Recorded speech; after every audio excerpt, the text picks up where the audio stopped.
Smile. Do something.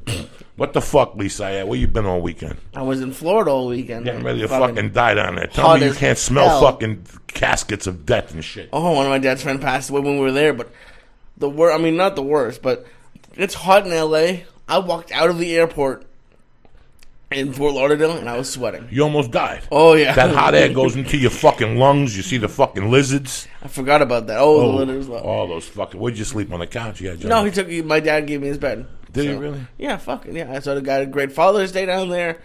Went to the casino a little bit. What are you going to do? I heard you won some Gitas. I did, but then my dad brought me back to the table because he was so excited that I won, and I ended up losing, so what are you going to do? Did you see the war where they played war did you see that table? Right there by the deli, right there? Yeah. Told you. Oh, God, that deli was so funny. The deli where the guy, and the Hindu was still there. Cause the Hindu's still there. Where's he going to go? Who's going to hire him? We were sitting at the table, and I was like, wait, Joey stayed here. I wonder where the deli is. And I was like, oh, there's the deli. And then the girl came out from the back, and I was like, oh. And I was just hoping. And it's crazy down there. I mean, I get it, but the only thing anyone talked about was lunch specials. Like, we went to this actually pretty decent Italian place where everything was $7.49, and the only thing anyone said in there was like, it was $6.99 4 months ago.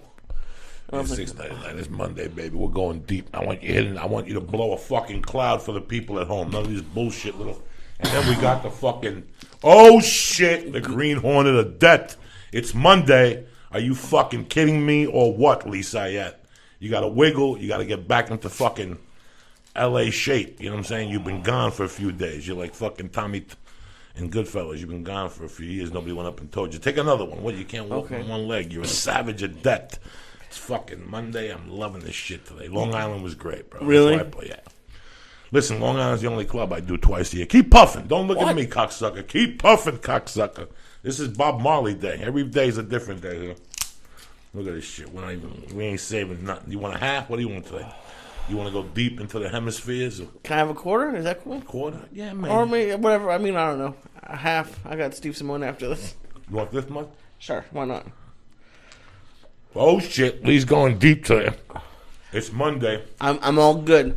I got I was talking to people down in Florida, and I was like, they were talking about hot dogs. And I was like, oh, Paula's mom makes the bacon wrapped hot dogs. She texted me yesterday. They were having them. Her mom at 10 o'clock at night cooked me up some bacon wrapped hot dogs. I got them at the house, so this will be well taken care of in a couple hours. Tremendous. You're gonna go for a walk today, right? Yeah. You're gonna get that. Oh no, I'm joining a gym today. Which gym? I was gonna be the Y, but I'm gonna go with 24-hour fitness because no initiation fee. Do they have classes for you to go to? Maybe I'm gonna because I went with my dad when I was down there, so I'm just gonna do What did you do down there? The elliptical. Did you like it? No, I didn't like it, but I mean it's I don't know. If you join 24-hour fitness, you can hang out with Diaz. Yeah, it's right there. And join over there. And they got a pool over there. You go over there at night and swim. Nobody's in there at night. Nobody. Oh, I don't mind. Diaz goes in there at 11 o'clock at night, and they know you eat the fucking thing. Don't be stalling. You over there holding it like it's a fucking. I like these. I'm sure you do, cocksucker. I like these. What the fuck? What else happened down there in Florida? Some like 90-something-year-old aunt who stopped getting new technology in like the early 90s. So her house is hilarious. But it was great. VCRs. Oh, I don't know if she has that. No internet, no computer, dial-up phones, the same furniture from probably like the 70s. It was great. Florida is a different kind of fucking place. And either you're into Florida. I have friends that move to Florida and they love it. They love the freedom. They love, I don't know. It's too hot for me. It's too fucking muggy for me. There's too many fucking lizards for me. I don't know what it is. But, No, yeah, it has their own flavor. It was too hot. And then, you know what? Sometimes when people make Jew jokes, sometimes it could offend people. I get it when you're down there. I get it. You get like the old, and I don't know if they're not supposed to be alive or what, but just the old Jews. Like I tweeted it out because for whatever reason Twitter worked on the airplane. About an hour into the flight down, I smelled like 18 tuna sandwiches, and then I have a picture. The couple next to me had sandwiches. Everyone had sandwiches, and when I was leaving, my aunt called me up, and she was like, "Make sure you get something for the plane." So luckily there was a Chili's at the airport, so I ate before I got on the plane because I can't imagine doing that to somebody. I told you, I can't. I don't understand how people could do that. I would never bring anything on the fucking plane. Well, Never. I don't know about you, but as a big guy, I don't want to have any. I don't want to cause any attention. That's why I get the window seat, and I just fucking. I watch TV. I don't go to the bathroom. It's just You just sit in that fucking corner like a fucking orphan for 6 hours. yeah, it was 4 hours. You don't make what 4 hours? It's fucking It's Fort like 5 Lauderdale. hours. Yeah, 5 hours. It's 5 hours. It's 55 minutes plus you lose a fucking hour. You left at 4 in the afternoon. You got to LA at 10 o'clock at night. That's I 6 left at fucking 7. hours. I left at 7. 7. 7 minus 3 is what? 4. 4 Okay. times. Yeah, what the fuck? And you're the fucking Jew. I only hang out with Jews that are bad at fucking math. I don't know. I went there for Father's Day. I'm not I going to leave know, at 6 but you a.m. can't say it's 4 hours. You sat in the fucking corner like a strutz. Yeah. For 6 hours, crunched up, staring at people. Yeah. Farting, whatever. Your asshole rejuvenating. Oh. You take a shower last night and you get up that course. floor? Okay. Oh no, you can't get air. And then I'm starting to make different because it's great to save money, but I parked at the economy lot, and those buses go around and around. It took me like an hour to get out of there. Tell you So like you think I'm here fucking breaking your balls? What? You think like I'm here to fucking make your life harder? No. That movie Family Business with Sean Connery and fucking Matthew Broderick and the other fucking guy. Yeah. He says a line in there that stuck with me for life. I don't like when people live their life off movies, but from time to time you catch a good line from a movie. And she says something to Sean Connery at the bar when he's buying the stolen shoes. Yeah. And Sean Connery tells him it only costs 100% more to be 100% better. I don't know what the fucking line is, but it made so much fucking sense to me. And it's like I told the fucking guy at the thing. I go, listen, when I travel, I don't give a fuck about the hotel. Yeah. Every hotel is the same now. They all have a gym with an elliptical on a fucking treadmill. They all have free breakfast. Okay? Yeah. And all of them, the air conditioning sucks. From time to time, like this weekend, I was freezing in Long Island. That air conditioner don't fuck around at the Marriott. Last week's Marriott, they don't fuck around with the air in Utah either. They don't give a fuck with the Marriott. But, I'll stay at a Hotel 6, but I don't give a fuck. I have a great time at Hotel 6. Cars, I'll get there on my own. I'll take a fucking cab to your place. I'm not one of those guys that, these people, this guy has a limo company. So every night a stretch limo picks you up. I had to pull him aside Thursday and go, don't do that. Don't just pick me up in a town car. Pick me up in anything.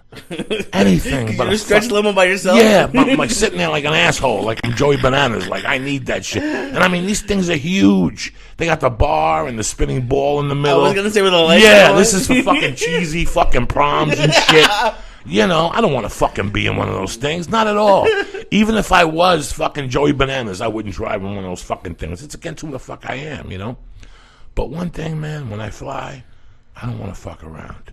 And when I get off that plane, I don't want to fuck around. Mm-hmm. When I get off that plane, I got one thing on my mind: my family and my house. And this is way before Terry. This is way before the baby. When I'm not planning, I'm planning my trip even when I touch down. Because when I touch down, I just got off a plane for 6 hours. I need an hour.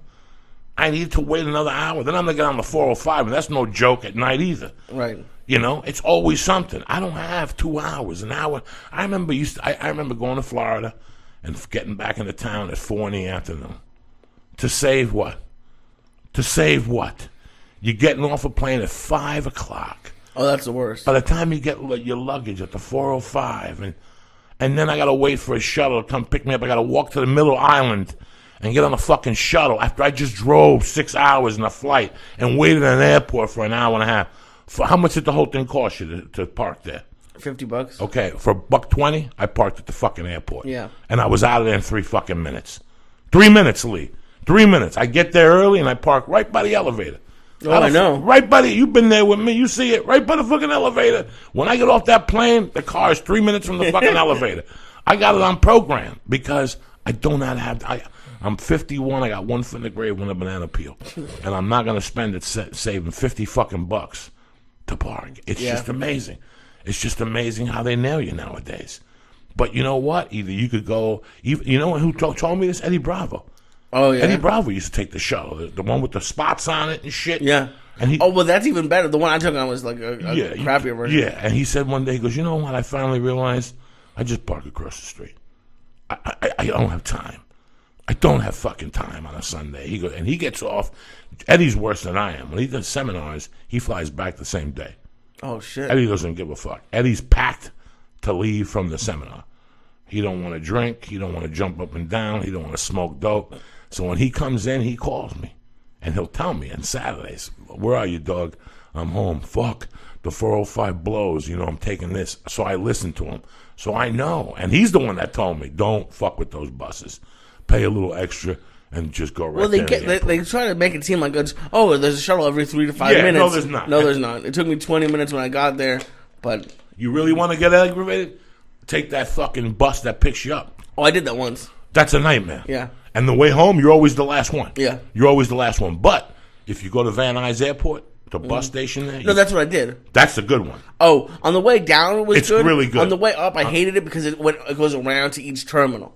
So that one I didn't like. Oh, that sucks. I thought it went straight to Van Nuys. People always say that's a good one. Why the fuck are we...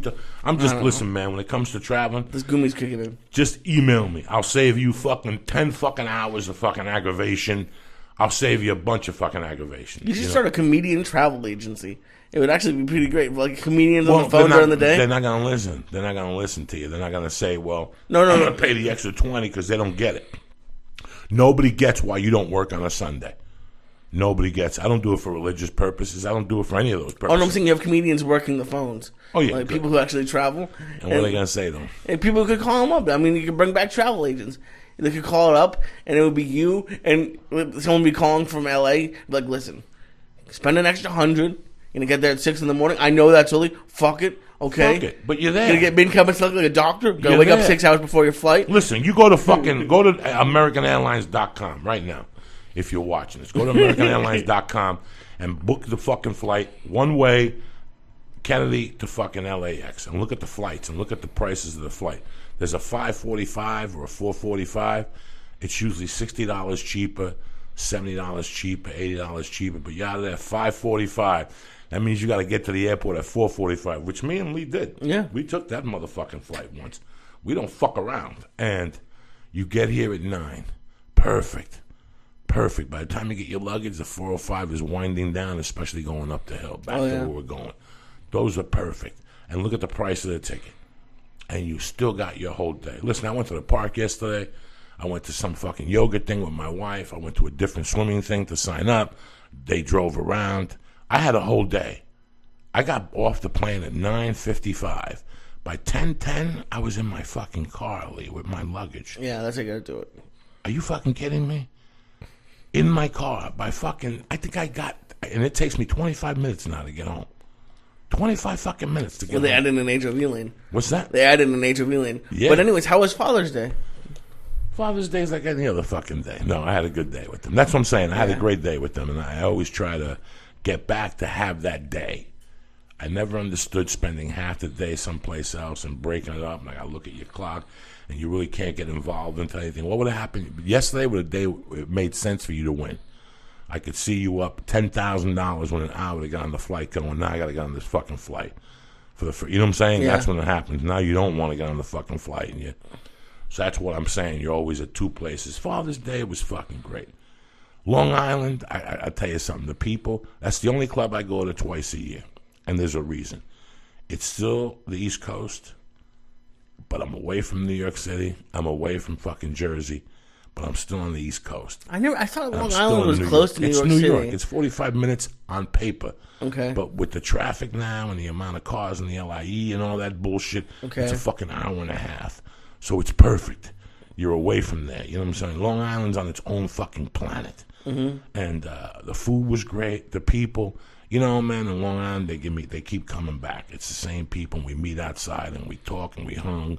The Chinese guys there, the fucking Hindu with the short haircut, the guys from SoCal Jiu-Jitsu, guys came up from fucking, the other guy who won, I forget what his name is right now, his Jiu-Jitsu school. I mean, it's just people left fucking, donuts, whoever did that, I love you to death. They left donuts and amaretto fucking the cookies to eat anisette, fucking whatever to eat with your Oh, coffee. And oh my God, people are just great.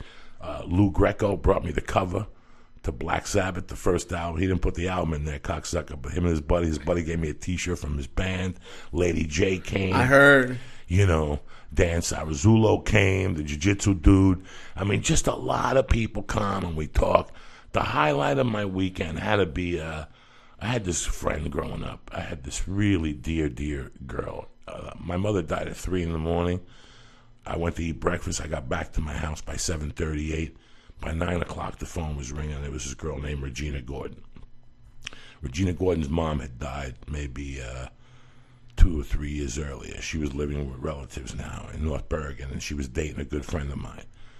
And she was just a different type of woman, as you might call them. She was built differently. Mm-hmm. She had her insides were differently, and she had a gift that a lot of women don't have. She didn't give a fuck. She didn't give a fuck. I learned a lot of things from her. A lot. But she was a fucking dear friend. And she was girlfriends with a friend of mine who I loved a lot. But from time to time, she would dump him and date another good friend of mine for the summer and then dump him and go back with the other guy during high school. She was the real deal. And we graduated together, and we were together the night she graduated. We went into the city, and her and her boyfriend used to get 8 balls, and she was just a lot of fun. And when I left New Jersey and I came back in '83, she lived around the corner from me with a different guy, and I was friends with him also. And we went into the city one night, and that's the night I saw Boy George on heroin dancing with a wall. I went to this club called Club Aria, and I went to this Chinese-Italian restaurant back then in the village. Chinese-Italian? Yeah, it was a Chinese-Italian restaurant in the village, and we went there, and then we went to that place. But one of the nights I remember her the most, before I left Jersey, I started hanging out with her and Loops. And we would go to these clubs on Wednesdays and Thursday nights. She worked in the city. So she would call Lubes, and Lubes would pick me up and go, Regina called. Let's go over there. Let's get an 8-ball. So we would go to different clubs with her. And my favorite story with her was one night we ended up at an apartment. It was Paul Newman's daughter. Oh, shit. And we were snorting coke. And it was like, we went out on a Wednesday, and now it was Friday morning. Like, I had blacked out for a day. Like, I know I fell asleep, and I woke up, and we started doing blow. I didn't eat. It was just horrible. And on Friday, we finally realized that there was no blow left, and the car had been towed. And she went into the room and made the people that owned the apartment, the condo, pay for Lubes' car to get towed. Really? She was just a different type of broad, man. And the night before I left North Bergen for good, June 30th, 1985, I was at a bar drinking, and I saw Julio, the kid who called into the podcast, the cop, and he told me people were looking for me. And then as I was getting to the car, I saw her, and then she told me a different set of people were looking for me. And I remember that I didn't know if I was leaving or not, but her telling me that those people were looking for me was my decision to leave. I think we've talked about this before on the podcast, so I always owed her. And for years after that was 85, she would call me in Colorado. She was one of the few people that took the time out and called and said, "What's happening, you motherfucker?" Yeah. And she would tell me about her life and what was going on, and she had a weird voice, and she used to giggle, and she loved reefer. She loved reefer. She was one of the few people, that was our connection. Way before medical marijuana and all this bullshit, these fake fucking people. Me and her and Mike Asclees were reefer heads. This is in the early 80s. So whenever I got a good bag of reefer, I always gave Regina a couple of joints, and we would giggle. She would call me when she would be high, and she'd tell me, "Motherfucker, you fucked me up with this." So my roots go back that long. So you've been doing this for 30 years? For 30 years. So I always like smoking the best, man. Why fuck around? And last December, I was shooting a movie, and I got a call from a friend of mine who was a friend of hers and was talking to me, and we asked whatever happened to Regina. And her husband's a DEA agent.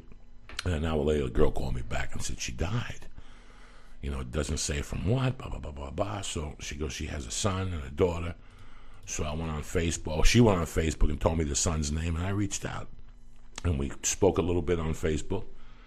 And he said he was going to come see me, and he came. And it was amazing. it was just amazing to talk to somebody's son that I was raised with, that was there for me, that we knew a lot of the same people together. I mean, it was really amazing because I remember when my father died, I would speak to people who were his friends, and they would tell me stories, and they would tell me little things of what his mind thought was before he died, you know. And it must be crazy because you must. How old was he? Like in early 20s, something like that. The kid that came to see me, Blaze, was 24. So you must remember being his age and being friends with his mom. Yes. And then, like, yes, that's and looking crazy, at his eyes, he had his mother's eyes, and his mother was there. I could feel Regina there. Regina was a badass bitch, beautiful. I mean, guys, she was half black, half white, Italian or something. Her skin was. This is in the '80s, when nobody was ready for this shit. Yeah. You know, the black side of her had the Dave Winter vibe. You know, Dave Winter, she had that body like she was long-legged, and she had natural big breasts. You know, they were naturally big, and they were beautiful, and her face was perfect. It was symmetric. She was a model. She was a fucking model, but nobody had discovered her yet. Okay. You know, and did you tell him stories about drug use with her? He knew. You know, he probably knew. Because I don't know what the thing. Like, do you want to tell him that? I mean, listen, man. Maybe you think it's funny. There's nothing. If you know anything about me, man, I could talk to a child and feel him out. I could talk to somebody and feel him out. And if they mention something, then I'll go, listen, this is a kid knows, and the kid just wants to know the truth. I don't want to lie to nobody's kid. If they ask me, I got to tell them. If they ask me, I got to tell them, because I know what it feels like to be on the other side of the coin. I always had questions about my father. Right. And nobody told me. For 10 years, I thought my father died of a heart attack. And then somebody said, no, he died from heroin. And I had to go home and ask my mother. And, you know, it opened up this thing at the house. And then she told me the truth, and it was all fine. But for a long time, you know, I was living under the impression nobody wants to walk around a fucking idiot. It's like that movie, The Town. You ever see that movie, The Town, in Boston? At the end, the fucking bad-skinned guy tells him, your mother isn't missing. She killed herself. Yeah, sure. And you were a fucking asshole walking around with a fucking flyer looking for your mother, you fucking moron. That's why he shot that motherfucker right in the head in that movie. Yeah, fuck. I watched a movie on the flight home yesterday, Parenthood, with Steve Martin. I've seen bits and pieces, but that's a great movie. Good movie. It's an old movie, right? Yeah. Yeah, it's a great movie. Bro, Steve Martin is fucking tremendous. Yeah. And he's a little part of me. Like, as a comic, you know, all those early movies he did, The Man with Two and all that shit stuck with me. It's like Woody Allen's early movies. Yeah. And I still... You like Woody Allen? Fuck yeah. I'm just, wow. Listen, as a comic, as a comedian, as a fan, you know, Sleeper and all those early films like that, there's a lot of... Listen, I don't appreciate his politics, what's going on with the girl and all this shit. But then again, I'm not in it for the fucking politics of somebody's life.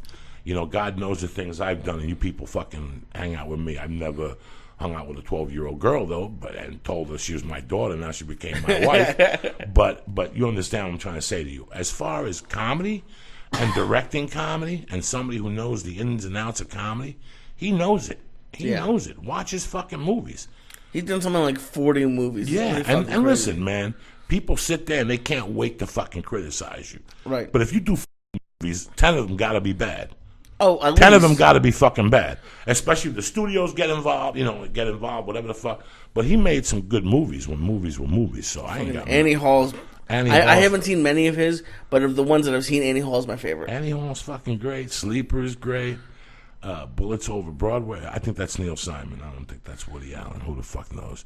But there's a lot. Even Neil Simon's got some good shit. You know what movie I watched that was fucking made me laugh? Biloxi Blues. What's that? Biloxi Blues is... I'm a big Matthew Broderick fan. Okay. So Biloxi Blues is Matthew Broderick. Christopher Walken plays his drill sergeant. Okay. And they're all Jews from Brooklyn who joined the army in the 40s. And they go down to fucking... I'm with you already. All right, they go down to fucking Louisiana or Mississippi for basic training in one of those places. You know, they're Jews. Yeah. And they go down to fucking Mississippi. And they're trying to fight. And Matthew Broderick always fucks with Christopher Walken. You know, he always tells him he can't eat this or he can't eat that because it's Holy Day. And last time I checked, you're not Jewish. You know, it's pretty... I like movies like that. That's the beginning of your comedy career. Yeah. Those are the beginnings of your comedy career, watching those movies subconsciously. Something about those movies and seeing the styles of comedy, and then you put your own thing on there. That's why when I talk to a director or somebody who's supposed to be in the comedy business, and I talk to them and they're talking to me about fucking Hangover and shit, I know I'm in trouble. I'm talking about where are your roots, where are your real comedy roots. If you're an actor, whatever the fuck, there's people that have something that becomes something else, but that's how it all starts, by watching those fucking movies, especially in my job, or TV. When most people are watching I told somebody, for me, my comedy started when I saw Jackie Gleason. When I heard Richard Pryor was one side of it. Mm-hmm. But when I saw The Honeymooners and I saw The Odd Couple, how Jack Klugman and Tony Randall interacted, when I saw Benny Hill, those are the beginnings of my comedy. Those three things at night before I went to bed. It's like my wife says that the longer the nap the baby takes when she's napping is when she processes what she's learning. Okay. And those are the years 0 to 3 or 0 to 4. I don't fucking know. I believe that, and I believe that's true for me with comedy. I used to go to bed after watching Benny Hill, The Honeymooners, and The Odd Couple, and Sanford and Son, The Twilight Zone. That's 2.5 hours of just death.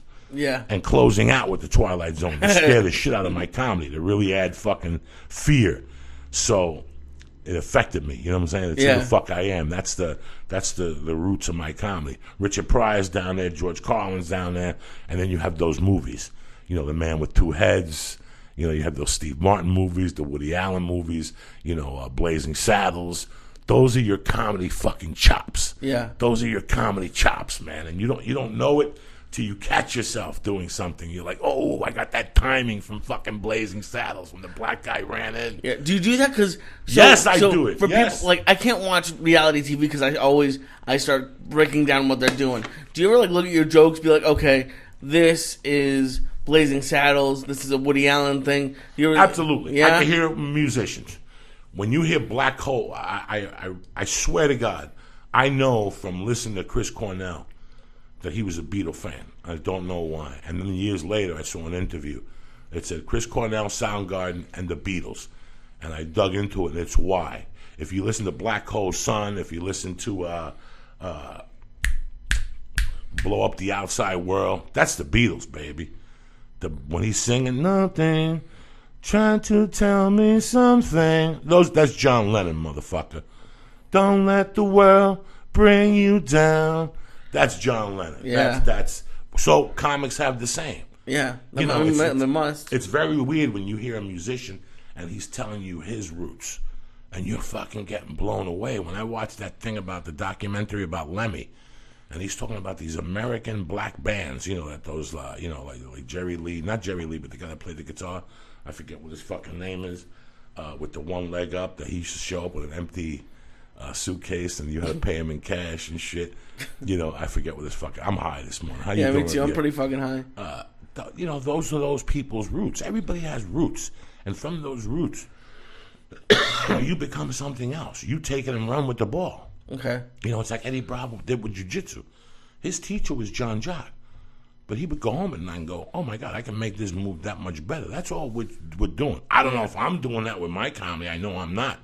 But I'm taking that style. When you watch me, you know that Rodney Dangerfield's in there. You know that Dice Clay's in there. You know that fucking Richard Pryor's in there. Yeah. There's a little bit of George Carlin because I love George Carlin's performance. There's a little bit of Bill Hicks in there. I took a little from Bill Hicks. That's all that's in there. So how do you explain, I don't even know who I And the storytelling is from my own family. Yeah. So now we mix that all. That's what I bring to the table. But they're different styles. I put it into a pot. Yeah. And when I go on stage some nights as I'm saying the joke, I'm like, oh, my God, that's very, I used to say a joke. I ran into a priest last week, and I asked him, what did you give up for Lent? And I said, Father, he asked me what I was giving up for Lent. And I told him I ain't giving up dick. To me, that's a very Bill Hicksy joke. Doesn't get a big laugh, but to me, in my mind, that's a very Bill Hicks joke. Okay.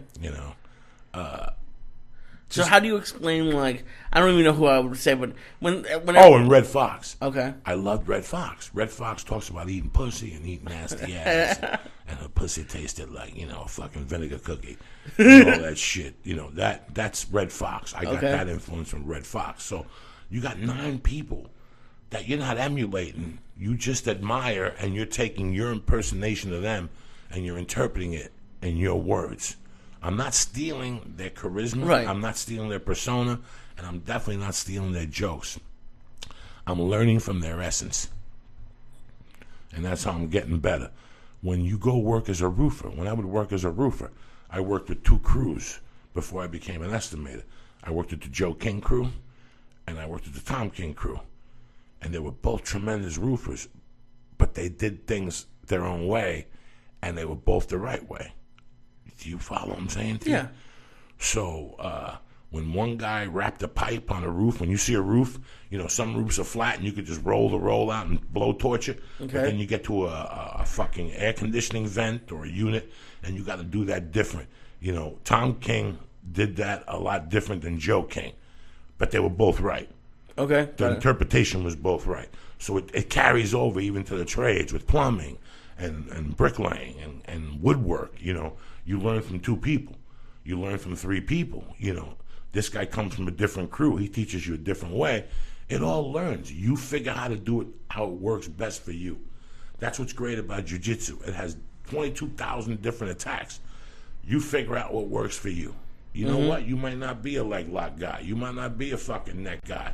But you might be a good arm guy. You know what I'm saying? You might grab an arm and know how to fucking break that motherfucker or something like that. I don't know much about jiu-jitsu, but I'm just saying it's all interpretations.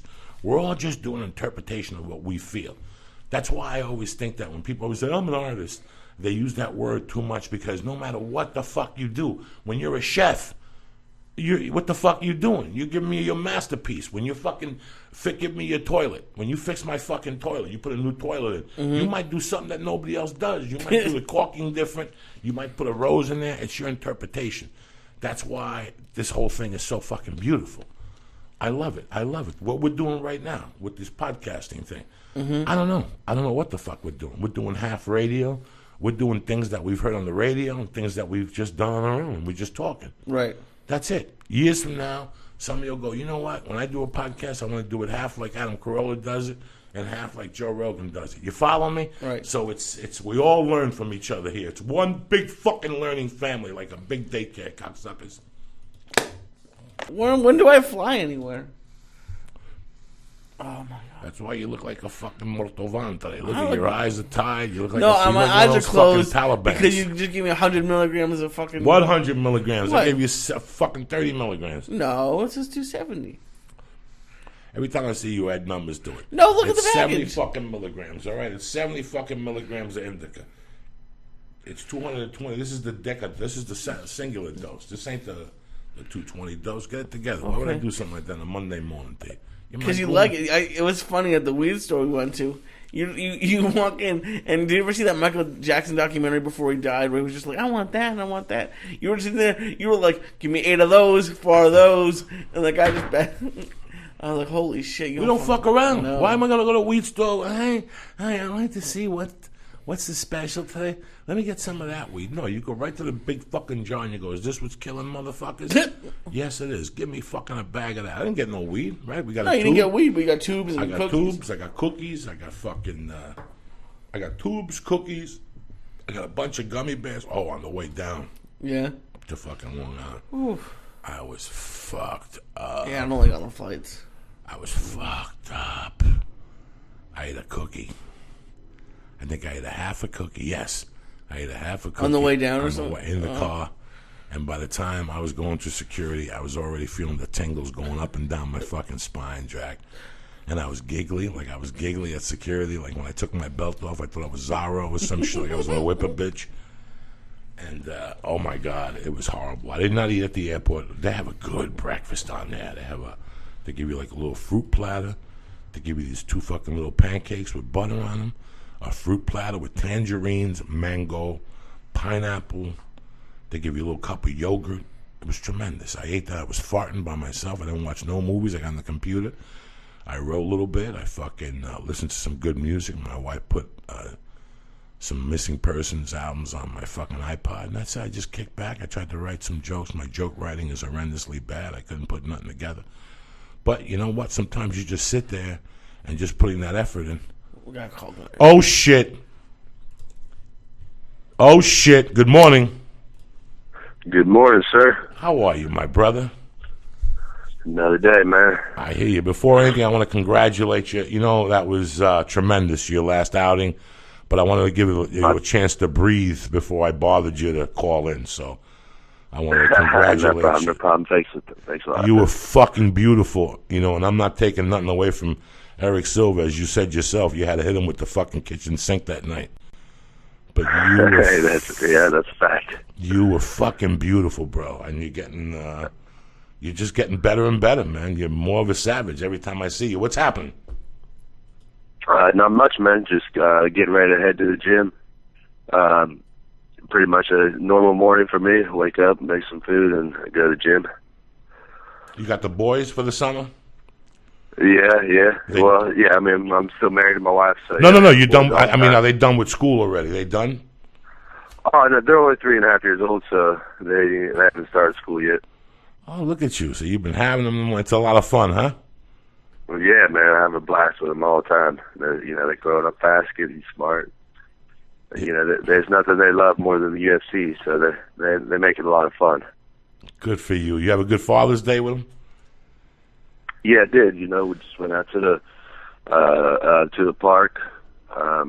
We just grilled some food and some good healthy meat, and just sat out there and hiked some trails and stuff, and had a good time with the family. It's amazing how we go to the park and we just say we go to the park. When you take them, I have a 17-month-old little girl. When I take her to the park, she just loses her fucking mind. It's she touches things that aren't hers. She picks up scooters. She's chasing fucking squirrels. The other squirrel was eyeballing us yesterday. I thought he was going to bite us. It really is. You forget about all the simple pleasures until you have a child again. It really breaks it down for you, And I see how you. Dude. That's awesome. That's why I like living out closer in the country, to keep all those simple pleasures part of my life all the time. No, I've seen videos of you with your boys, and after the last fight, you brought them up there. You're very tight. You're doing a good thing with them. You're just taking them into the rugged world, my friend. I know that. I think that was the first time anybody's ever. I've never seen kids in an octagon before after a fight. Have you? I've never seen this. It might have been the first time. I thought you brought the whole family up, right? You brought the wife in there too, the mother-in-law. You don't give a fuck. Yeah, they were all in there, man. It was like a family reunion. Good for you, man. It was pretty badass, I was surprised as everybody else. But man, that. How many kids can say they were in an octagon by the time they were 3 years old? So. In the real octagon, not someone at the gym on the fucking corner. In a real motherfucking octagon. Yeah, no bullshit. And, they love that shit. So, a lot of kids, they play, they act like they're doctors or, superheroes or whatever. My kids, they run around and they raise their arms and say, I'm a UFC fighter. So they're, these kids, man, they got it in their blood for sure. Good for you, man. And I know you got it in your fucking blood. You fight in San Jose, correct? Yeah. And it's funny because the other day before I contacted you, I was thinking about you. I saw the date in San Jose, and I saw Robbie Lawler, and I go, I know Matt Brown, and somebody would talk to Matt Brown and go, how tough is this fight going to be? And in my mind, knowing you, I'm like, for Matt Brown, this is just another fucking day in the office. He's not thinking about it. This is the type of fight that it's how you go into it. And I know how Matt Brown's going into this fight. He's going into this fight to knock his fucking head off in 30 seconds. So it's how you look at things. I know how you look at things. You're a fucking savage. What do you think, my friend? How are you going into this? Well, I approach every fight equally. And I could be... if somebody on the street wanted to fight me, I'd approach them equally. I take it very seriously. I let every single man on this planet is as much of a threat as the next. So, and Robbie Lawler, as opposed to many other people on this planet, Robbie Lawler has proved himself to be a threat. And this guy, he's knocked out a lot of people. He's got a lot of power. He's improved a lot. He's on the resurgence of his career again.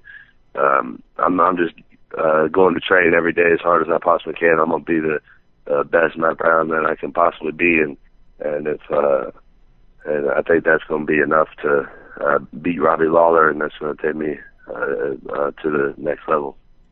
It's funny, when I saw, after the Eric, I love you to death, man. If not, I wouldn't have you. I like how you I like your style. I like how you walk around. I went to jiu-jitsu one day up at 10 Planet in the morning, and we were talking about your next fight or something. This is before we were talking about the Eric Silva fight, and I was telling him that you were the first guy I saw on an elevator that you made me shit pickles. And Alda Hamfill, who's the jiu-jitsu teacher at 10 Planet Van Nuys, said, Jesus, I saw him in Vegas one time. I couldn't say a word. Just your energy. You're so intense, Matt. I mean, you're a sweetheart. But you could see that you got something that most guys don't have. Like, you got this little... So, what I never even thought about you and Robbie Lawler. And when I saw it announced, I'm like, that's like a fucking Godzilla movie. Godzilla versus King Kong? That's it. No. This is like Godzilla versus Godzilla in the 10th power. Like, both of you are like 10 fucking Godzillas rolled up into one. This isn't Godzilla 1982. This is Godzilla. The Japanese quit by now. This is just fucking savages. You understand me? So this is that type of fight. For the real UFC fan, this is that type of fight, So that's why I had you call. I'm going to guess when you guys see me on the elevator, it's probably a fight that weekend or something, right? The weekend I saw you, I think so. And I think I saw you maybe before. It was Friday night, like after the weigh-ins. And you were just somewhere else. Man, you don't have a look in your eyes at that time. But. Yeah, you had a different look. And you were with two guys, and the two guys you were with, you skied over them. Like, I couldn't believe how tall you were. Like, I was like, this fucking guy, not only is he a savage, but he's a fucking tall savage. So... Huh. Yeah, it was, and it was a couple of years ago. It was a while ago, so 4 years ago, maybe. Yeah, it's actually been a while since I haven't been to Vegas, man. I miss it out there. I like fighting out there. When was the last time you fought in Vegas? Gosh, man, I can't remember. It's been a long time. That's when I saw you that weekend. I went with Rogan, and Alda got tickets. Yeah, I remember that. Yeah, that might have been my last time, But I love it out there, It's I fought out there so many times. Well, back when the UFC used to be there all the time, and I had a pretty good group there, and I know a lot of people out there, and I'm comfortable staying at hotels out there. But now, I ain't been out there in so long. But the day of the fight or the day before the fight, I'm sure there's a different look in my eyes because I don't like being around fucking people, and I don't want. And I don't like meeting people at that time. And there's definitely a different feel in my mind. I mean, it's game time. I mean, I don't feel like fucking with nothing except for the game. And I'm just ready to go out there and do that. So I'm sure you probably see a different look on that day than you would on any other day. No, Matt Brown. Listen, it's so weird. Like, I did comedy for a long time, and I putzed along, and now people come to see me and they pay money. It's so weird that for years before a show, I would hook up with Matt Brown and actually go to dinner with you and talk shit with you. And then I get to the show, Matt Brown, and I fucking bomb on stage. Because I just talked to Matt Brown for a fucking hour and a half. And I ate food, and I'm before a comedy show now, like 3 hours before, I don't want to see nobody. I go to the gym downstairs, I'll do the elliptical, whatever the fuck I'm doing that week. I'll come upstairs, I'll wash my pussy. I don't even eat dinner. I just get a cup of coffee, and I sit there, and I get my notebook, and that's all I want to do for 3 hours. It's just sometimes I do it balls ass naked. I just sit there with a dirty ass and write jokes, and the TV's on. But it's my own world. Matt, it's your own world. I don't know how it is in comedy. I assume it's probably pretty similar. Like, you probably get pretty nervous, right? I mean, you have to. If you don't get nervous, you're not real. You got to get nervous. You got to get something's got to be going through you. I guess it's the same as fighting, And I tell people, a lot of people I don't think will admit this, but like right now I'm 6 weeks out from fighting Robbie Lawler, and I'll tell people right now I'm already scared of this fucking guy. When I say I treat every man on this earth with equal respect, is I'm equally afraid of every man. If I had to fight, somebody I never heard of in my life 6 weeks from now, I'd be just as scared. And every day I live scared, and that's what makes me get up and go to the gym a little earlier than everybody else, is because I'm scared I ain't gonna be as in good a shape as I should be. When I eat better food than all the people around me, it's because I'm scared I'm not gonna be as healthy and nutritious as I should be. And the reason that I work out a little bit harder than everybody else is I'm scared that I'm not gonna be the best. And then so all this fear is what motivates you to be a better, stronger person. And then I get in that ring or the cage, and then I'm not scared no more. When does the fear end? That's when I can release it and not be scared. When does the fear turn into focus? When does it for you? Like, when does that fear switch? After the bell gets rung? After you touch it with the octagon with your foot the first time? There's some time in between the warm up and the bell. Sometime in there. I don't think for me at least, there's not a specific time. It's not the same every time. It changes every time.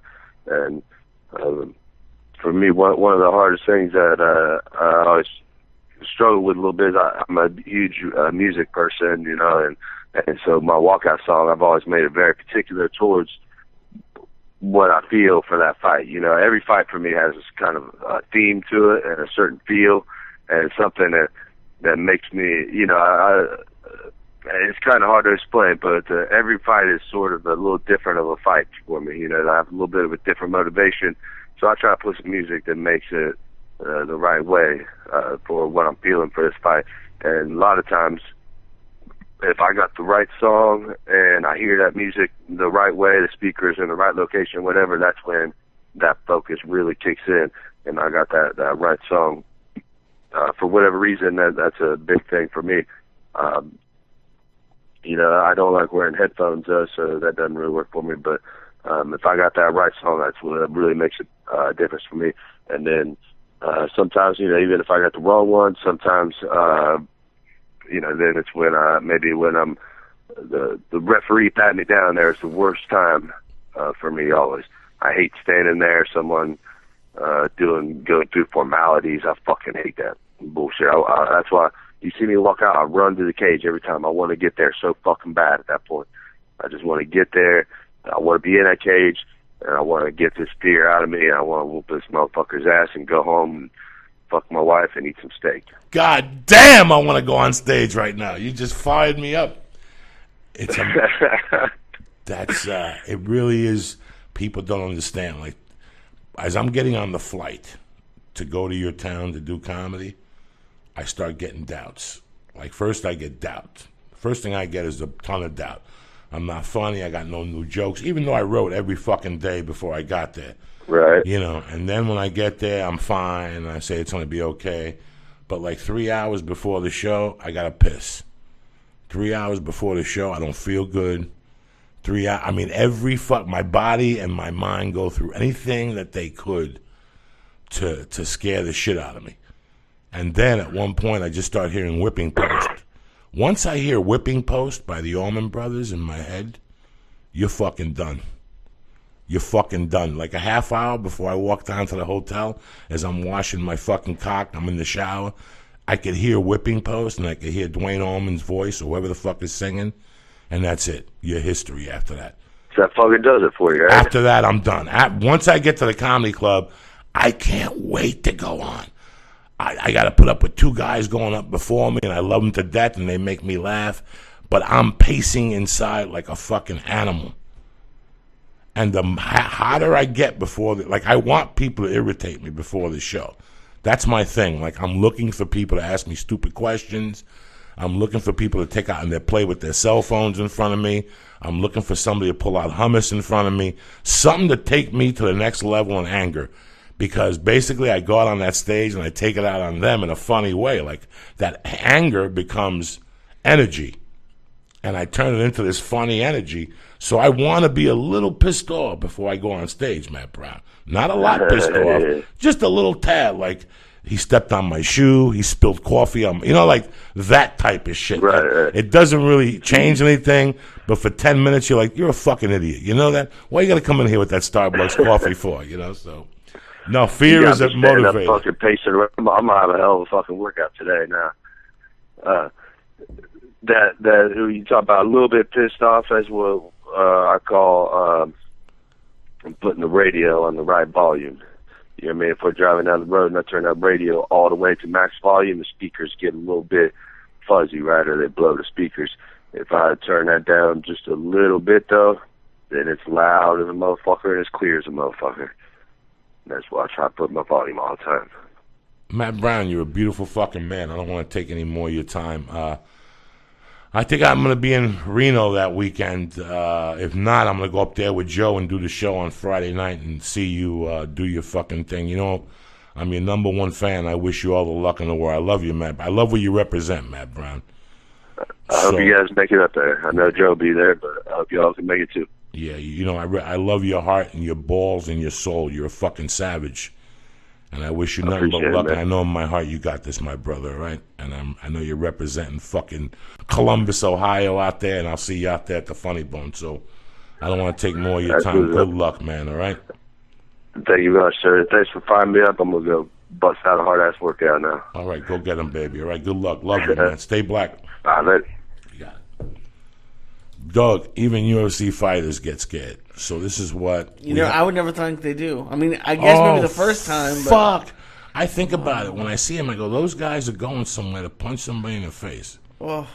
And that all sounds great. I'm going to go punch somebody in the face. Especially what he did to Eric Silva. Oh, my God. And Eric Silva took it and gave some back to him. Oof. And... do you think he let his kids watch the fight? They were there. Well, I know they were there at the end, but what are you going to do? You going to put them in the hallway with fucking... I mean, can you imagine that? Oh. Dad's getting punched, but it's okay.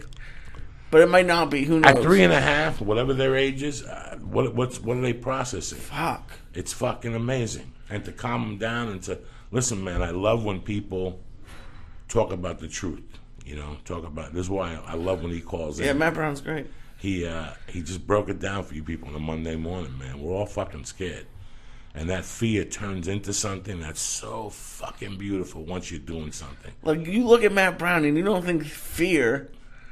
Like, especially on fight night. Bro, you have to...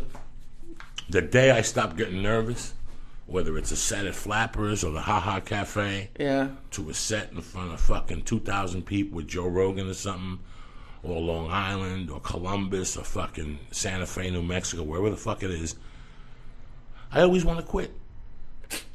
Quit? Quit. Not fucking right there. I mean, as soon as I get to the gig, I'm okay. Okay, so because I was going to ask, because you look pretty, not you're not being an asshole, but you look confident before the show, so it's all earlier in the day? No, I'm fearing. I'm just faking it. Okay. I can't lie to you. I'm faking it. Do you think that's kind of important to always have? But you can't like. I don't want to let nobody down. But you can't. I don't want to let nobody down. Yeah. But why would you want to let somebody nervous. fucking down? Yeah. I don't want to let these people down. They listen to the podcast. They fucking work hard. They pay. They come down. They smoke dope. They take a fucking pot cookie. I want them to put that. What are you giggling about? You know what I'm saying? I want them to at least get to feel who the fuck I am. Some night you can't be fucking hilarious all the fucking nights, but I want you to leave there going, he's the same guy I listen to on the podcast. He ain't bullshitting me. He ain't fucking no. I want people leaving. I want you to hug me. I want you to take a picture. I don't give a fuck if you buy a T-shirt or fucking patch. You don't buy anything. Just that you show up. That fear, when people say to you, man, thank you for helping me out, that gives me more fear. Like I go home and go, Jesus Christ, 3 people came up to me and said that my comedy helps them out. Now I got it right. Yeah. People always send emails. Last night I think I answered 60-something emails. 40 of them are people thanking us. People thanking us. People saying, you know what, the evolution of Lee, Miss Pat, Gabriel, guest, what you talk about. But you know what, guys? You have no idea what you do for me, because now I have to be that much better. I have to think of ways to entertain you. I have to think of ways to... I never want to suck in front of nobody. You know how much pressure that is? You know how much pressure that is from A to Z, wanting to be fucking perfect for these people on a Friday and Saturday night, and you're not. People are going to leave there pissed off. Some guy didn't get a picture. Some guy didn't get to tell me his fucking story of his childhood, how his father hit him in the head with a hammer. You know, because it's always something. I get an email, bro, you don't let me tell you the story. I got 200 people there. There's 200 people there, and we got to talk to everybody. I want to give everybody a hug. I want to see what they're about. I want the people that fuck with me on Twitter to go, hey, man, I'm HA22. And they got a fine-ass wife, and the wife put on a tremendous skirt, and she's smiling. That's what makes my dick hard. So now I got to be that much fucking better, man. I just can't be a regular fucking schmuck. You know, I'm off the next 3 fucking weeks. I'm on a writing spell. I'm taping a thing for Ari on the 9th. Okay. I think, and then we're doing the Dice thing on the 7th. You know, besides that, I'm going to go back on the road heavy in the fucking winter, you know.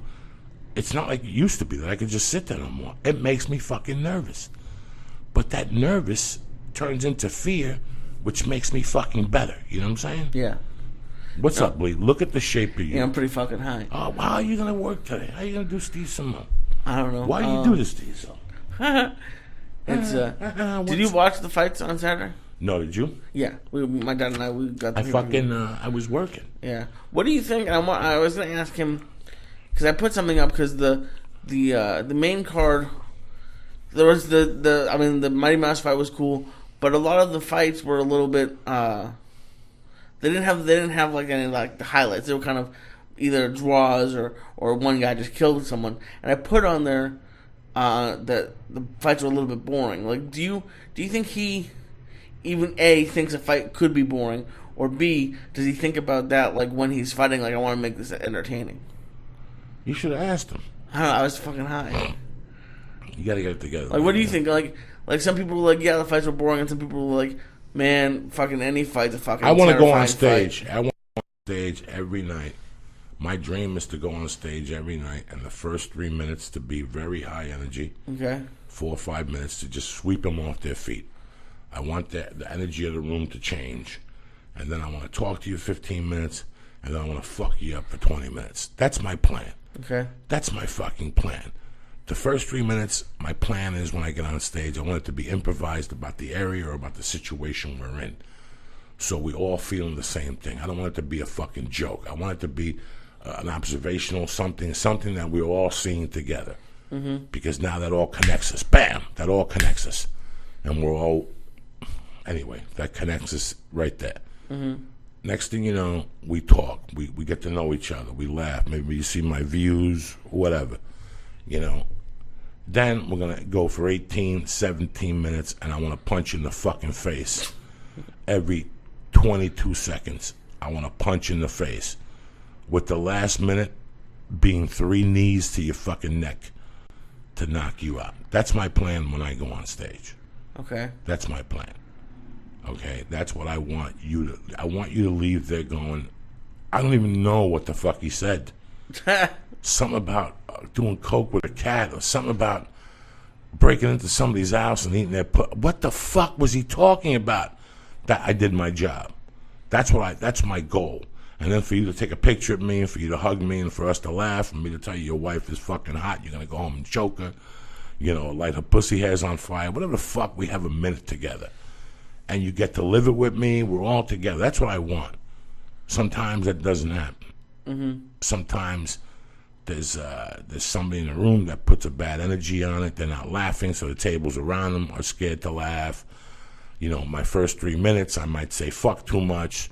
The middle, I might pick it up. And the last 17 minutes was great, but not the punches, because the waitresses were dropping checks. Okay. So things happen. What I want to happen and what's going to happen is 2 different things. Right. Some nights the stars align and it fucking happens, bro. And some nights they don't. I just want you to leave there going, he was okay tonight, whatever, but his heart was in it. You know when my heart's in it. I don't even want to call it in. I did a couple shows with Rogan 2 years ago in Milwaukee where I was just terrible. The room was wrong for me. The people on the lineup didn't fucking motivate me. I got lost in myself. I was eating too many edibles. I don't even want that to happen. I want you to come to the show. I want you to pay the $20 and for you to feel fucking great when you leave. Whether I talked about stabbing a cat in the fucking neck or choking your wife or throwing her out of the fucking car, it doesn't matter. It's that we all had a good time. We connected for fucking 1 hour, bro. That's what matters. And all this work on Twitter when we fucking back and forth and much love, Joey, and have a good day, all that shit paid off. We have something special here. Right. That nobody ever fucking dreamed of. I get to meet these Twitter people. I get to meet 10 a weekend, bro. You know, this weekend Lady J showed up. I mean, there's just so many people. Lou Greco showed up. Me and Lou have done emails for 2 or 3 years. Yeah. These are people that we've grown on each other. The fucking album cover, I was going to bring it from Black Sabbath. My dick is hard. I just got to figure out what to do with it because I want to frame it in a way that it shows all the aspects of it, you know, this album cover. Let me give some shout-outs. I'm getting emotional here. You motherfuckers always do this to me. Nick McDonald, I love you, cocksucker. Lady J, thank you for the pens and the little presents for my daughter. She loved it and stuff. She was fucking hitting it. Fred Guy, cocksucker, I love you. Joe Perez. Sexy Carolina up in Long Island. Sexy as little freak and her boyfriend came to the show. She's beautiful. Who the fuck is this? C and J Ortiz. I love you. A nice little couple. Listen to the podcast. Nice. I guess he lets her fucking come on her neck while the podcast is on. Lou Greco, what the fuck, cocksucker? Thank you for the album. And Derek Birch, you black motherfucker who loves you more than me. You know what I'm saying? What the fuck? What the fuck? And if I forgot anybody from Long Island that came up to me, you know I love you people. I love you with all my heart. I got so many people asking for shout-outs. It's overwhelming. But we try to put everybody together. I got some good fucking stories for you people. But hold on. First of all, on it .motherfucking.com. The masters, the makers of Hemp Force Protein, which I had a shake this morning with a little glutamine. It was fucking tremendous with some water. I feel great. I haven't farted. You haven't smelled the fucking wave fart or nothing like that. Not yet. Onnit is fucking sensational. I can't say all the good things about Onnit. I got off the plane yesterday. First thing I did was I mixed a little fucking turnaround 180. Look how high you are. A little turnaround 180 with some water. I drank that. I hung out with once Mercy went to sleep. I took a 2-hour nap. Oh, I got to tell you about something. Before I took the fucking nap, I didn't know I was going to nap. And I ate a half a cookie, right? I ate a half of that super strength cookie. And me and my wife were talking. And she goes, Joey, you should take a nap because I'm going to take a nap. I said, she goes, I'm going to take a nap with the baby. What are you going to do? I go, if everybody's going to take a nap, I might as well take a nap. I wanted to stay up with my wife. Next thing you know, I wake up like at 3:30. Lee, when I got up, I was so high. I spun around like you did that night outside. And I kept thinking of you. I couldn't stop spinning. I couldn't find my other slipper. And I kept spinning around looking for the fucking slipper. And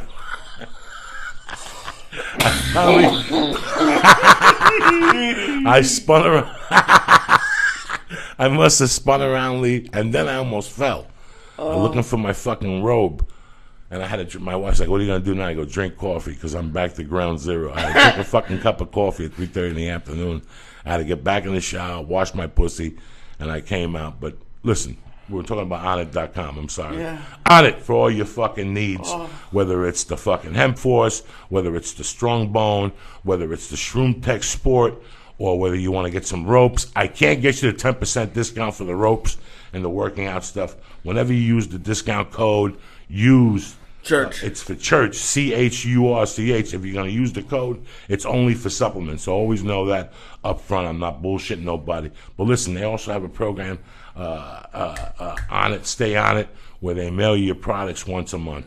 If you don't check with Onnit.com once a week, they add new stuff every week. Every week you see why they're the leader in fucking supplements out there. Mike Dolce's fucking pushing them. So many fucking people in the MMA game are pushing them. I mean, you know them for Alpha Brain, but if you have any doubt, they got other shit there that you can take a look at. Go on Onnit.com.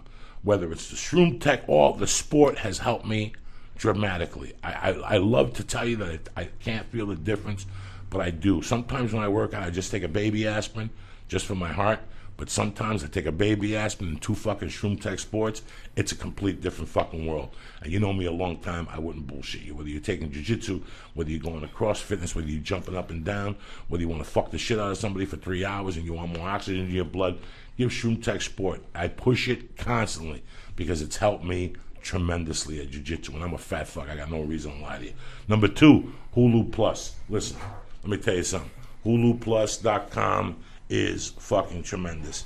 They change constantly, and from time to time, I gotta look at the fucking list because I don't know. But listen, they got a ton of fucking kids shows also.